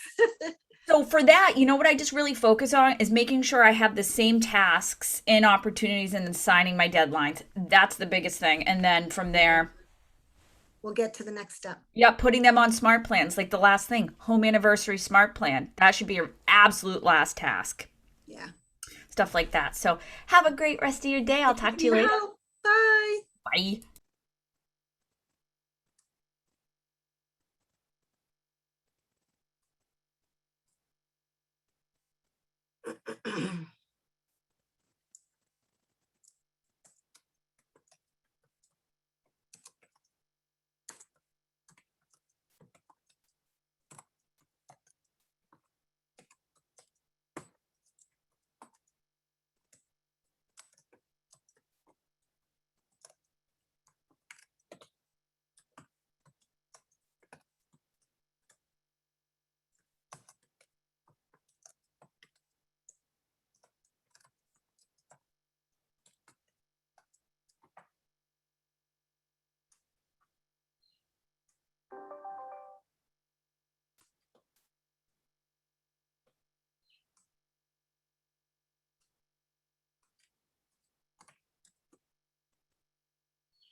Welcome back.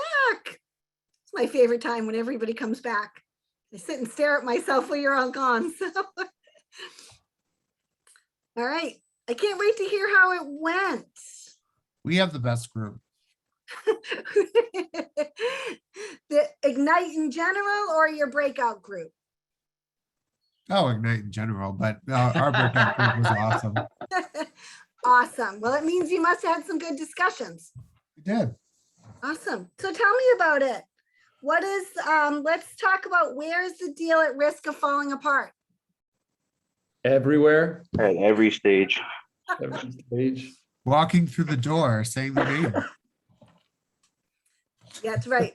Every stage is important. I agree with you, but we do know for sure inspections, appraisal, mortgage commitment. In this part of it, that's where we might see the deal fall apart the most. I love that everywhere. What are the best practices for keeping the deal alive? And I'm pretty sure when we talked about AHAs, someone said this word. Communication. Communication. That is the key, right? Making sure. Now, is it going to save us every time? No. It's not, but it's definitely going to help us to get ahead of it. What tasks have deadlines? Mortgage commitment, home inspection, closing, contract negotiation deadlines. Yep. Yep. Those are great. Mortgage commitment, home inspections, closings, all perfect. And let's see, how can you help manage other parties involved in the deal? Back to, what'd you say? Keeping a spreadsheet of a timeline. Keeping a spreadsheet of a timeline, or taking that spreadsheet and putting it where? Oh, in command. Command, right? To have that way of systematically making sure you can check off the boxes. So a checklist or a spreadsheet and all of that you can use in command. Awesome. Sounds like you had good discussions. I think it's also very important to make sure that all of the parties understand what is expected of them and what things can affect their timeline. From personal experience, when I bought my house, I had a week scheduled off of work to move from one temporary home to another. And my real estate agent at the time hadn't really told me anything at all. So I did not realize that once they run your income and everything towards the end, that 1 week that I took off ended up bringing me down to part-time when they did my average, and I didn't qualify for my loan anymore. But they had never told me that they double check everything right before closing. I was brand new to all of it. I had no idea what happened. And then it almost lost me my house. It was horrible. Wow, that's an extreme example, but definitely a great one, Nicole. I'm glad that it worked out. But it's basically like that same thing about not buying anything, right? Same idea. If Right, don't and they change tell your you- job status, but I honestly have to tell you, I would not have thought of a vacation affecting that at the last minute like that. I didn't think of it either. And it was just because it was not a paid vacation, but I had scheduled it before I even put the offer on the house. I knew that I had to move by a certain day. I had it all planned, but it wasn't a paid vacation. So I took a week off, and when they did my average, it was too close to when I was trying to close that it brought me down to part-time. And it was by like maybe 2 hours difference. It bumped me down. Wow. But all the same, to the lender, it counted. Mattered. Yeah. And they will check your credit score. Again, why you don't buy anything, right? They check your credit score. They will check employment. So they have the right to check anything they want. They don't always, especially in this kind of frenzied market. Yet that is a great point and really well taken. So thank you for sharing that. No problem.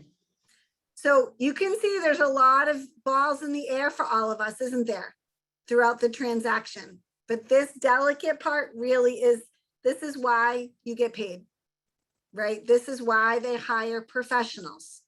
So you don't want to lose touch, don't lose touch with your clients. Like, oh, offer signed, don't need to talk to them anymore till closing. Don't be that agent. Any other questions kind of about that part? All right, we are going to move on then and talk about our next step. It's that co-broker relationship. So I know we've kind of touched on this already, but why is your relationship with that co-broke so important, with that other agent? Well, that's one of the ways things can kind of break down, is if, you know, if you don't have if you haven't fostered a good relationship with the other co-broker, then they're not gonna, you know, play nice with you either. And that's, you know, respect the other broker, communicate with them everything that you need, and you know, respond to them when they need something from you, and just make sure everything that you're doing are supposed to do is getting done. And if something they're supposed to do isn't getting done, just, you know, be the dignitary and ask them and respect it, you know, respectfully. And if you don't, they're just gonna, you know, fight back or push back or blame you or whatever. You've got to be very diplomatic in how you handle those situations so that you can get what you need, get what you want, and come out of it with things moving along. I agree. Really well said, Martin. And that is exactly it, right? From beginning to end. And when I say beginning, that's like when you're setting up the showing. If you're actually talking to the agent before the showing for, if it's a company showing or whatever, that's the first point, right? So every interaction is nice and respectful. And remember, and I share this a lot when I teach the ethics class, is that we all have bad days. So if I call Martin and he's kind of rude or curt to me for some reason, it doesn't mean that Martin is typically rude or curt. He might be in the middle of something. He might have something going on in his personal life. He might be at the hospital with a family member. You don't know what's happening. So always give the other person grace and the benefit of the doubt. Right. Remember that if you're communicating via text with that other rep and they are short and curt, exactly, you don't know, and don't take that response as attitude. Yes. Yep. And that is where the phone calls, if you can do it, are so much more powerful. Right. Because it gives you a chance to build the relationship. You know, I had an agent send me an offer yesterday. He's like, please give me a call. And I was like, okay. So I called him. I was like, I have the offer in my hand. He's like, oh, I just wanted to touch base. And, you know, he wanted to connect with me. He wanted to tell me about his buyers. He wanted to make sure that I chose him. So he really wants to build the relationship. But every step of the way, and try not, again, remember, we're still that neutral, non-emotional party. We can't get whipped up. That our buyers and sellers are already in that emotional whirlwind. We need to stay neutral. And the co-brokes, same thing.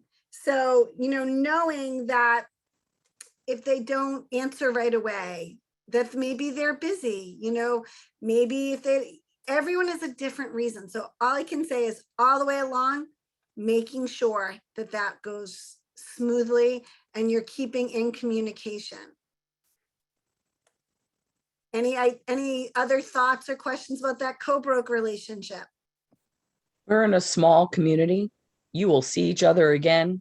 So if you start with a good relationship on this buy, that stuff will follow you. Oh, Brenda, thank you for saying that. That is one of the things some of you may know, but I was a partner with my mother. She was in real estate for 30 years. We were a partner for 14. And one of the things she said to me when I first got my license is, it's a small community. Reputation is everything. And knowing that as you continue to start to have repeat business, if you had a great working relationship, your offer could get accepted based on the fact that the agent's going to say, and I've had this happen, Lauren is easy to work with. She maintains expectations with her clients. And then it's very easy for the offer to get accepted. So building those relationships is huge. So after on your timelines, what I'd love for all of you to do, both the buyer and the seller timelines, is add a little line after closing, write thank you note to co-broke. Let's get in the habit of making sure we appreciate all of the parties that helped us get to the end. So whether that's the attorneys, whether that is the co-broke, right? Could be the mortgage professional. So Matt, add that to your timeline because it really does make a difference.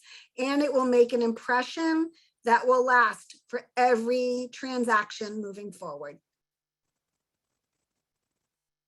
All right, so next, get repeat and referral business. That is important. So you should be making sure you're using the KW app. Make sure you're sharing that with your clients because believe it or not, even after they buy a house or sell a house, they're still curious about real estate. So making sure that they have that. Making sure you have a vendor and utility list. And making sure, again, we kind of jumped through these things already, but making sure you plan on that closing gift. So every step of the way, I loved what Brooke said about how that person did it every step of the way with a little gift. How are you wowing your clients, right? And pay attention when you're hearing other agents. Make sure you're asking them questions. Anybody who's shadowing open houses or has a mentor, ask them, can you share your vendor list with me? Do you have a closing, you know, what do you do for closing gifts? Because again, you're going to get 12, you're going to get a different answer from every single agent, and you're going to find the thing that aligns with how you want to do business. Everybody good so far? Do I still have you all awake? I just want to make sure. I can only see a few of you. All right, so we're going to talk about how command can help in the transaction management. All right, this is a big deal. I love command. Have I mentioned that today? If I haven't, I'm telling you now. So command, let me get my command up and running, and we're going to share. Everyone can see my command? Okay. So one of the first things that I want you to see at the top of my command is my task list. Okay. So making sure that you have this at the top of your homepage. How do we create a task list?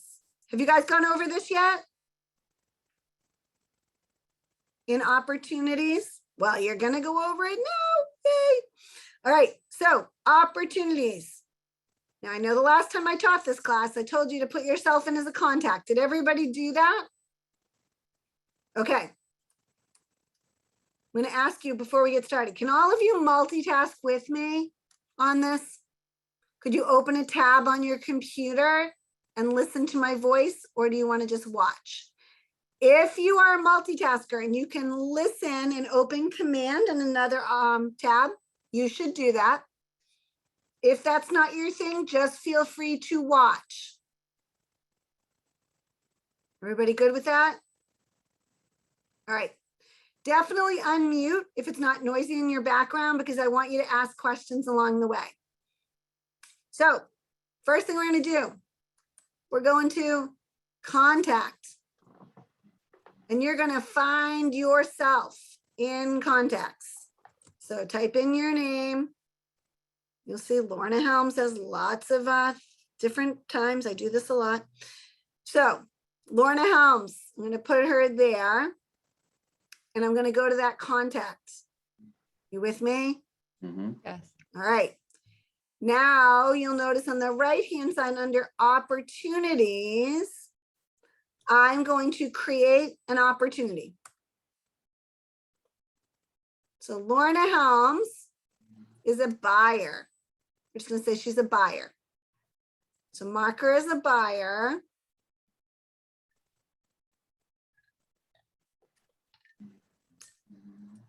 And just put in your commission rate, whatever it is at your office, because that's one of the required things.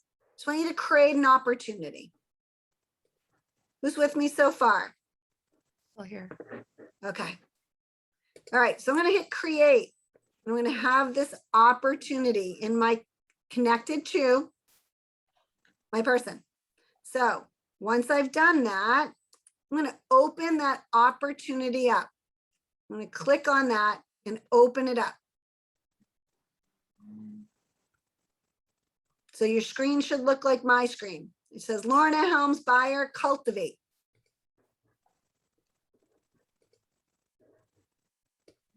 If you guys can unmute and tell me if you are there or you're following along, that would be great, because I only see a couple of you.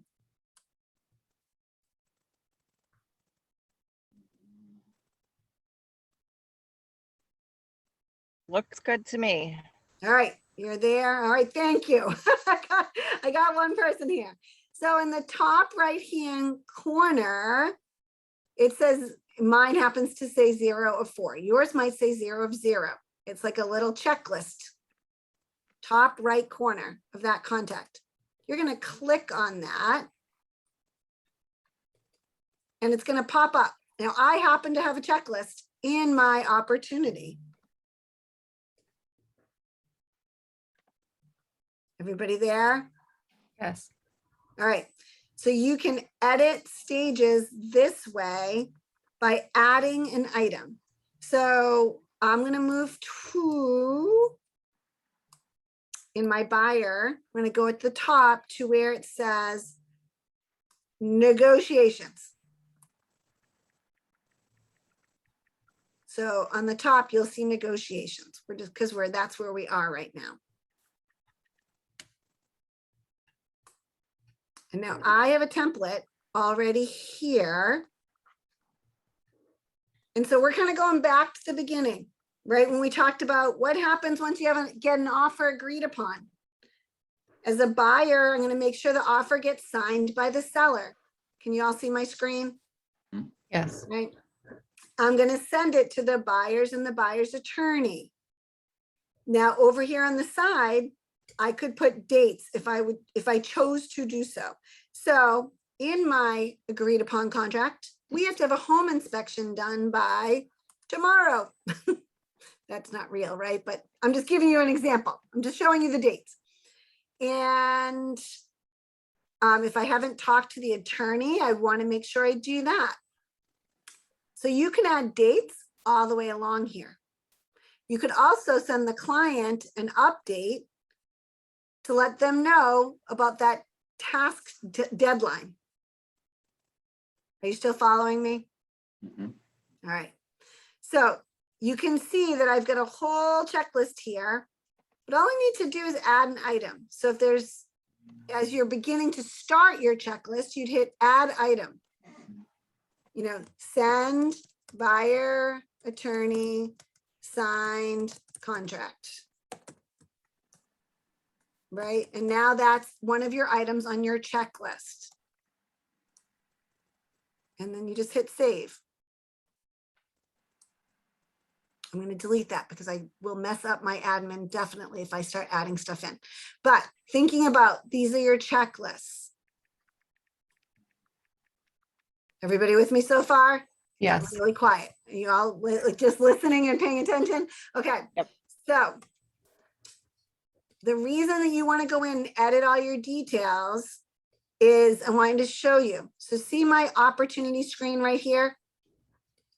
And as you get busier, you will start to have, it'd be hard to keep track of everything.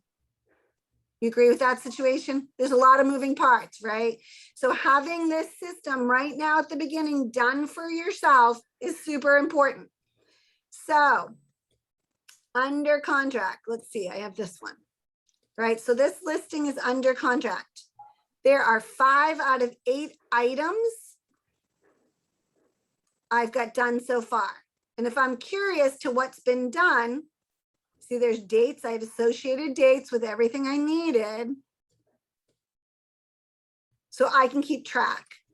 So the way here is if you're in opportunities to add stages, is you can edit stages for each of the different things that you do from the under contract. So see right here where my checklist says 0 of 3, yours might say 0 of 0. That's, you got to add things in. Right, so this one is confirm inspection with seller, post inspection resolutions, notify seller's attorney of any of those items.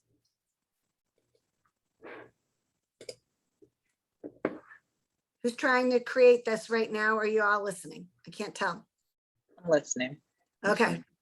All right. So one of the things that we did, and I'm happy to share our office, even though we're in different states, so it will look different, is we created something called a command pipeline and stages checklist. And it looks like this. So in listings, it tells me throughout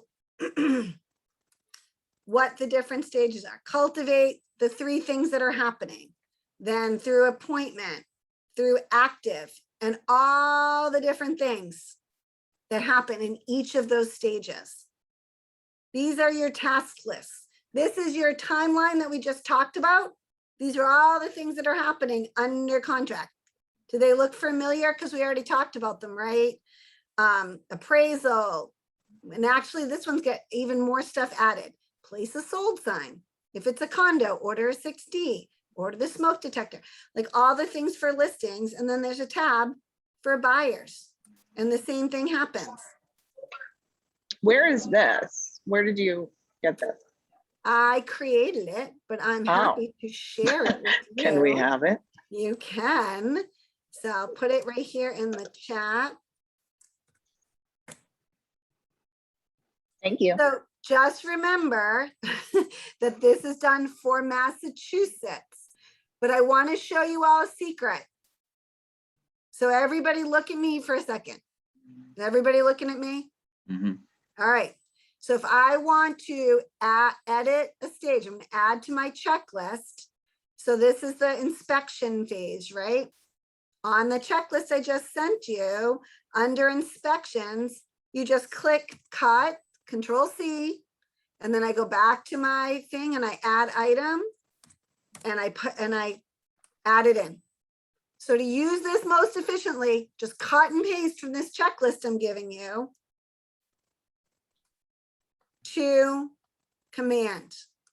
That will help you get this checklist done super quick. Does that make sense? Does anybody have questions? Oh, this was my aha during the whole call. What can we get from Rhode Island?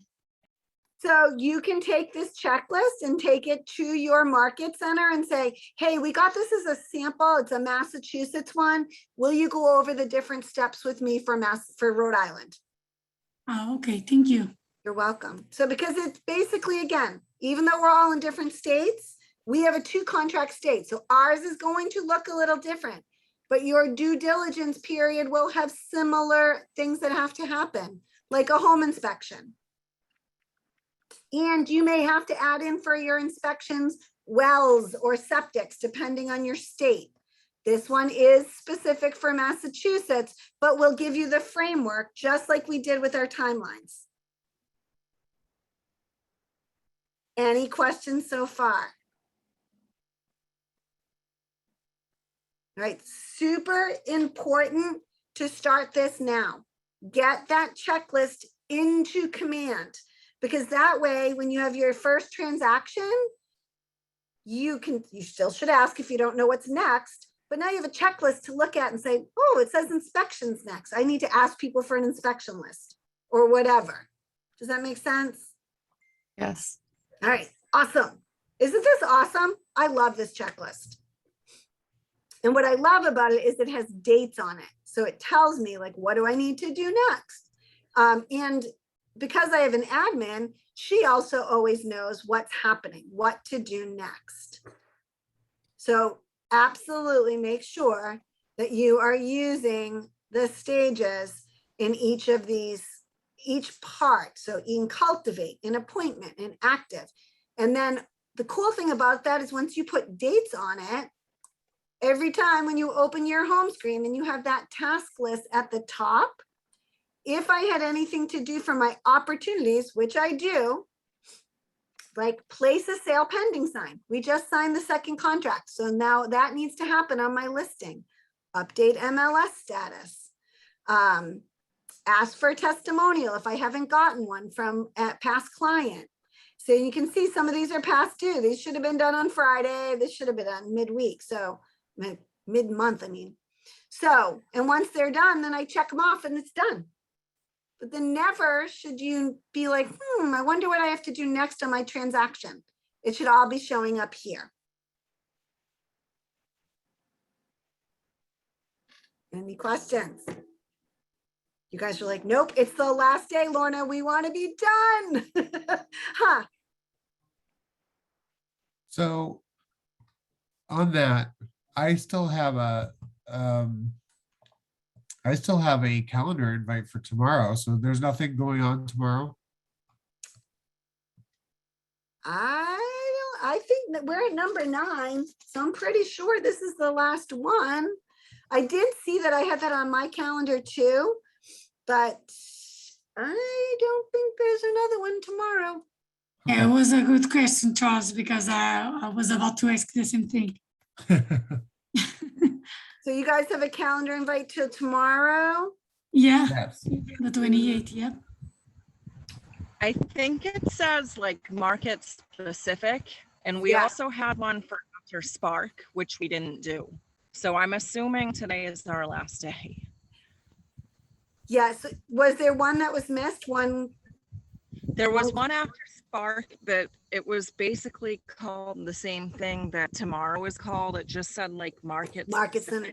Yeah. So today is officially your last day. Unless Okay. your market center is doing anything to talk about like specifics, specific to your market center follow-up. So you should all be good. All right, let's finish strong, my friends. So edit stages, we talked about that, right? How to edit a stage. The next thing, this is totally gonna blow your mind. So the next thing is in command. Actually, before we do this, who has the app on their phone? Okay, I want you to open your app. Open your app. And I want you to look at the bottom where it says guide.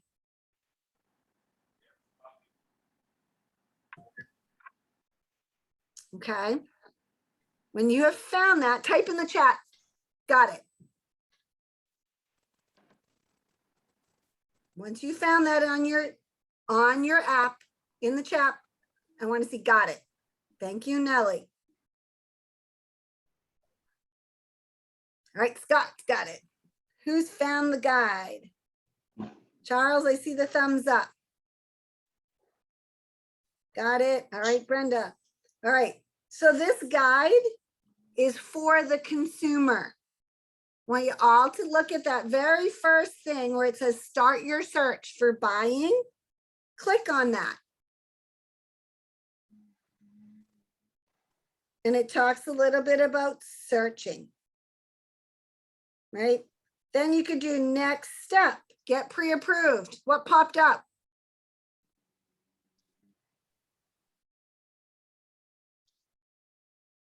My link for Keller Mortgage popped up on mine for the next step, right? Did that happen for all of you guys? Oh, it's like budget questions, like household income and monthly debt. I don't see anything about Keller Mortgage. Yep. I wonder if because I'm already connected to Keller Mortgage with my app, maybe that's why. We'll have to ask Mike about that, Scott. I don't know why that is. But so everybody look back up here. Now I want you to stop looking at your phone. So we actually can control what that consumer guide looks like. You can customize it to your state and to your business. So I'm going to show you how to do that next because it is awesome. All right, so. What? I know I did that yesterday. Let's see.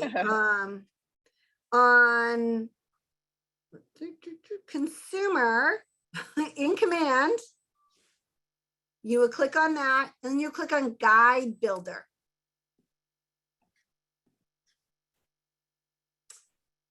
And so there are steps, right? Now you could basically customize, add steps. So we're going to click on the buyer one. We're going to edit the guide.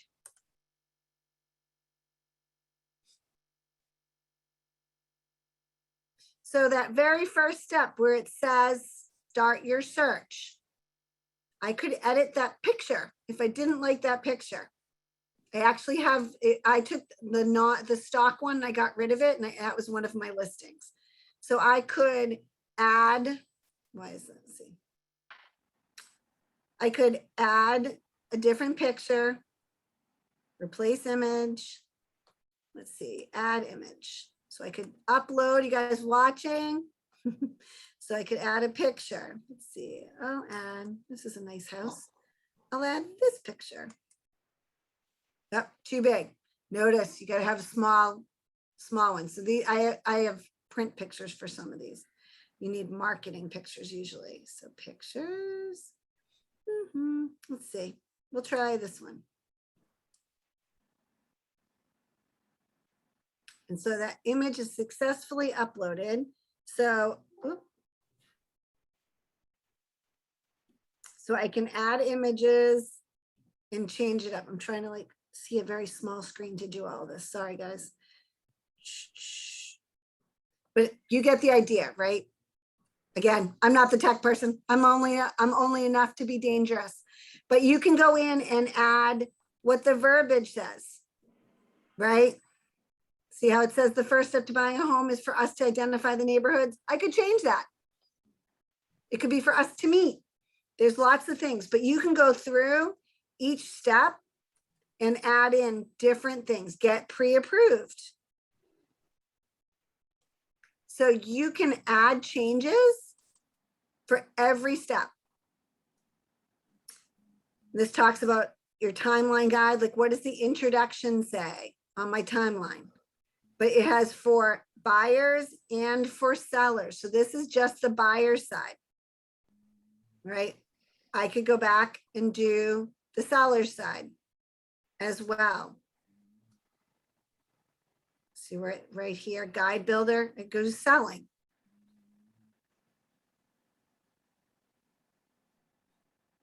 And I could talk about reviewing offers, inspection, appraisals.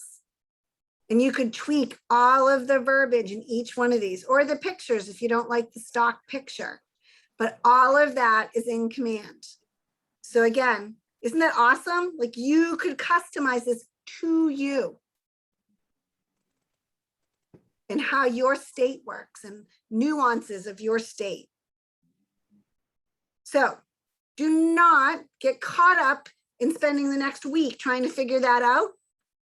I want you to work on it, but what's the most important thing as a new agent you need to be doing? Actually, it's a seasoned agent as well, every single day. Lead generation. Lead generation. Right? And so all of these things are tools to help you be more efficient with your lead generation. So you should be blocking out time to make sure your stages in command are correct, to make sure that your app has the right consumer guide. Is it going to ruin your career if you don't have that guide updated by tomorrow? No, it's not. You guys can have a successful career and never update that. But the fact is, it's a tool in your tool belt. I want you to always continue to focus on lead gen, talking to people, and knowing the inventory. That's your most important job. And then the rest of this just falls into place. Any questions about the guide building? No? All right. Huh, look where we are. We are to ahas, everybody. Isn't that awesome? So I want you to share with me your ahas from today. That many? Whew, feeling a little hurt here, everybody. Need some ahas. Come on, tell me, what did you not know before and now you know? Or what I did not think to have a cleaner on the list or even 2 other backups behind that. That was a good one. Thank you. Vendor list. Oh, good. And thank you for saying that. You're welcome. Make sure when you're getting these lists, put them in command. And make sure you're tagging cleaner, right? You want to make sure you're tagging everybody you put in there. So that way, when you need that 3 people, you can easily find them in your command database. That's awesome. Thank you. Thank you for reminding me to mention that. That was the one thing Brooke told me to tell you. And the other thing, reminding everyone about if your state requires it, the smoke detector write-offs. Yeah, making sure that you're getting those done. Yeah. The checklist, make sure your checklist is complete to your state. So everything I gave you is Massachusetts, and you want to make sure that you're checking in with your state. What else? I was about that list you gave it for Massachusetts, because in the future I want to take a license for Massachusetts, but I also wanted to say thank you, because now I'm going to mention to my market center for Rhode Island. So I really appreciate that in how to do it in command. We'll see how can I learn to do it. Absolutely. Cut and paste is your best friend with making that list, everybody. Take the list, cut, paste, cut, paste. That's it. It takes under an hour to get that list done, to edit every single stage. There was something that intrigued me, which was the gifts that you knowing what point and what stage they're at. That's kind of very helpful in you knowing like where they are. If they receive that candle, then they're in a pre-approval stage or something like that. I love that. Yeah, I thought that was a great idea as well. I've always just done closing gifts, I do know that one of our top agents, Sven Anderson, he does it after purchase and sale. He sends everybody who works in the high-end luxury market, he sends them all steaks. Every single transaction. You sign the purchase and sale, you get a steak. Pretty cool, huh? You don't need to go that big, but there's just a lot of places along the way. Something as simple as once your buyer moves in, send a pizza after closing, right? While they're moving in. Because does anybody know where their pots and pans are when they're unpacking? No. No. And do they feel like cooking after they moved? No. Not so much, right? But that's also where it's great to ask questions, about restaurants. What's your favorite food? Like all of those things as you're getting to know your client, because then you can also tweak that to, oh, that person's gluten-free. I got to find a gluten-free pizza place. Or, their favorite is sushi and I know the best sushi in that town, whatever it is, right? Always just getting to know people at a deeper level. And by deeper, I mean knowing their favorite foods, but just wanting to know what their likes and dislikes are. It makes a huge difference for every step of the way. So, and then I'm going to, we didn't talk about it today, but after closing, your relationship should not be ending. Right? After the contract to close, they've closed, they've got the keys. See you when you want to sell again. No, we want to keep in touch. So command, making sure that after on your timeline, I want you to do this, after they close on your timeline for each buyer and seller, put on a smart plan. Right? After the closing, put them on a smart plan. Keeping in touch every 90 days still. And I always call at least a week after just to check in and see how things are going. How's it going? All moved in, unpacked. So make sure that's on your list. Keeping in touch, making sure that you're putting them on a smart plan to be clients for life. And we used to have this system called Homekeeper. They now charge you for it, but the ideas around it are great. When seasonality is coming, one of your touches can be to give them recommendations. Like what season's coming up in New England? Well, we're in fall right now, right? Thanksgiving. What do they need in fall? Apples, pumpkins. Apples, pumpkins. Where's the best place to go do all that? Where is those landscapers to do a fall cleanup? Because soon enough, all our lawns are going to be full of leaves, aren't they? And then we move into what season? Winter. What do you need in winter? Snow plowing. Snow plows, sleds, generators possibly. So thinking about like, what are those things? Like, oh, I saw generators on sale. Are you ready for winter? Adding that to your touch system of keeping in touch. You don't want to just be about houses. It's about everything having to do with the home. You want to be their realtor for life. You want to be the family realtor.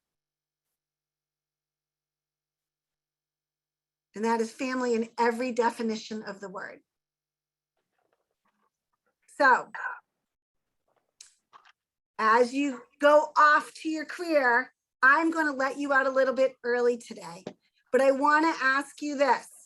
Who is excited to take off in this career? Me. Right? And do you know after Ignite, we have this amazing class. It's called Bold. Bold. You all need to be making sure that you take Bold. If your market center is offering it, you should take it. If it's close by in the region, you should take it. What is it? It is Ignite on steroids. Woo! So what it is a mindset and action-oriented class. So you know you had your daily 10-4 here. They encourage you to do 20 calls a day. It's not required. Well, yeah, it kind of is required, but you want to do it because you're going to learn at a deeper level all of the things we talked about in Ignite. They're not going to talk about command like we did and things like that, but it's high level thinking and it's getting your mind right. The link that I gave you, there's a tab for the buyers and the sellers. Nice. Just so you all know. Thank you. And you know, a lot of times you only see one tab, but there are two. But Bold is an amazing experience. Everyone, not everyone, but the average agent has 7 transactions as a result of Bold. Because you get focused and intentional. How long is it? The one that we're doing starts October 13th and ends December 1st. It's typically six or 7 weeks. It's really fun in person. The energy is amazing. The Zoom one is also amazing. It's just a different type of experience. It is the greatest commitment that you can give to yourself and to your business. And I take it, I've been in Keller Williams since 2014. So how many years is that? 7, right? 7 years? Yeah, 7 years. I have now taken my 6th Bold. So I've taken it almost every year since I've been at Keller Williams. Nice. And I can attribute business to doing it. It gets me outside of my box.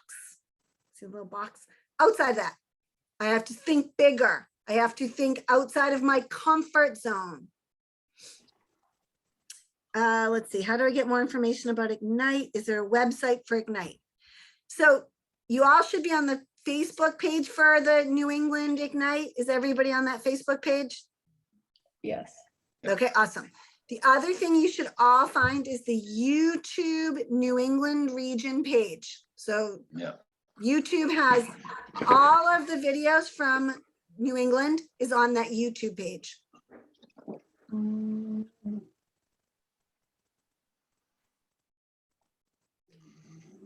So keep Bold in mind. If you don't get it in your region this time, or if you think you want to take it, email me at lornahelms@kw.com and I can get you the link and you can sign up for ours.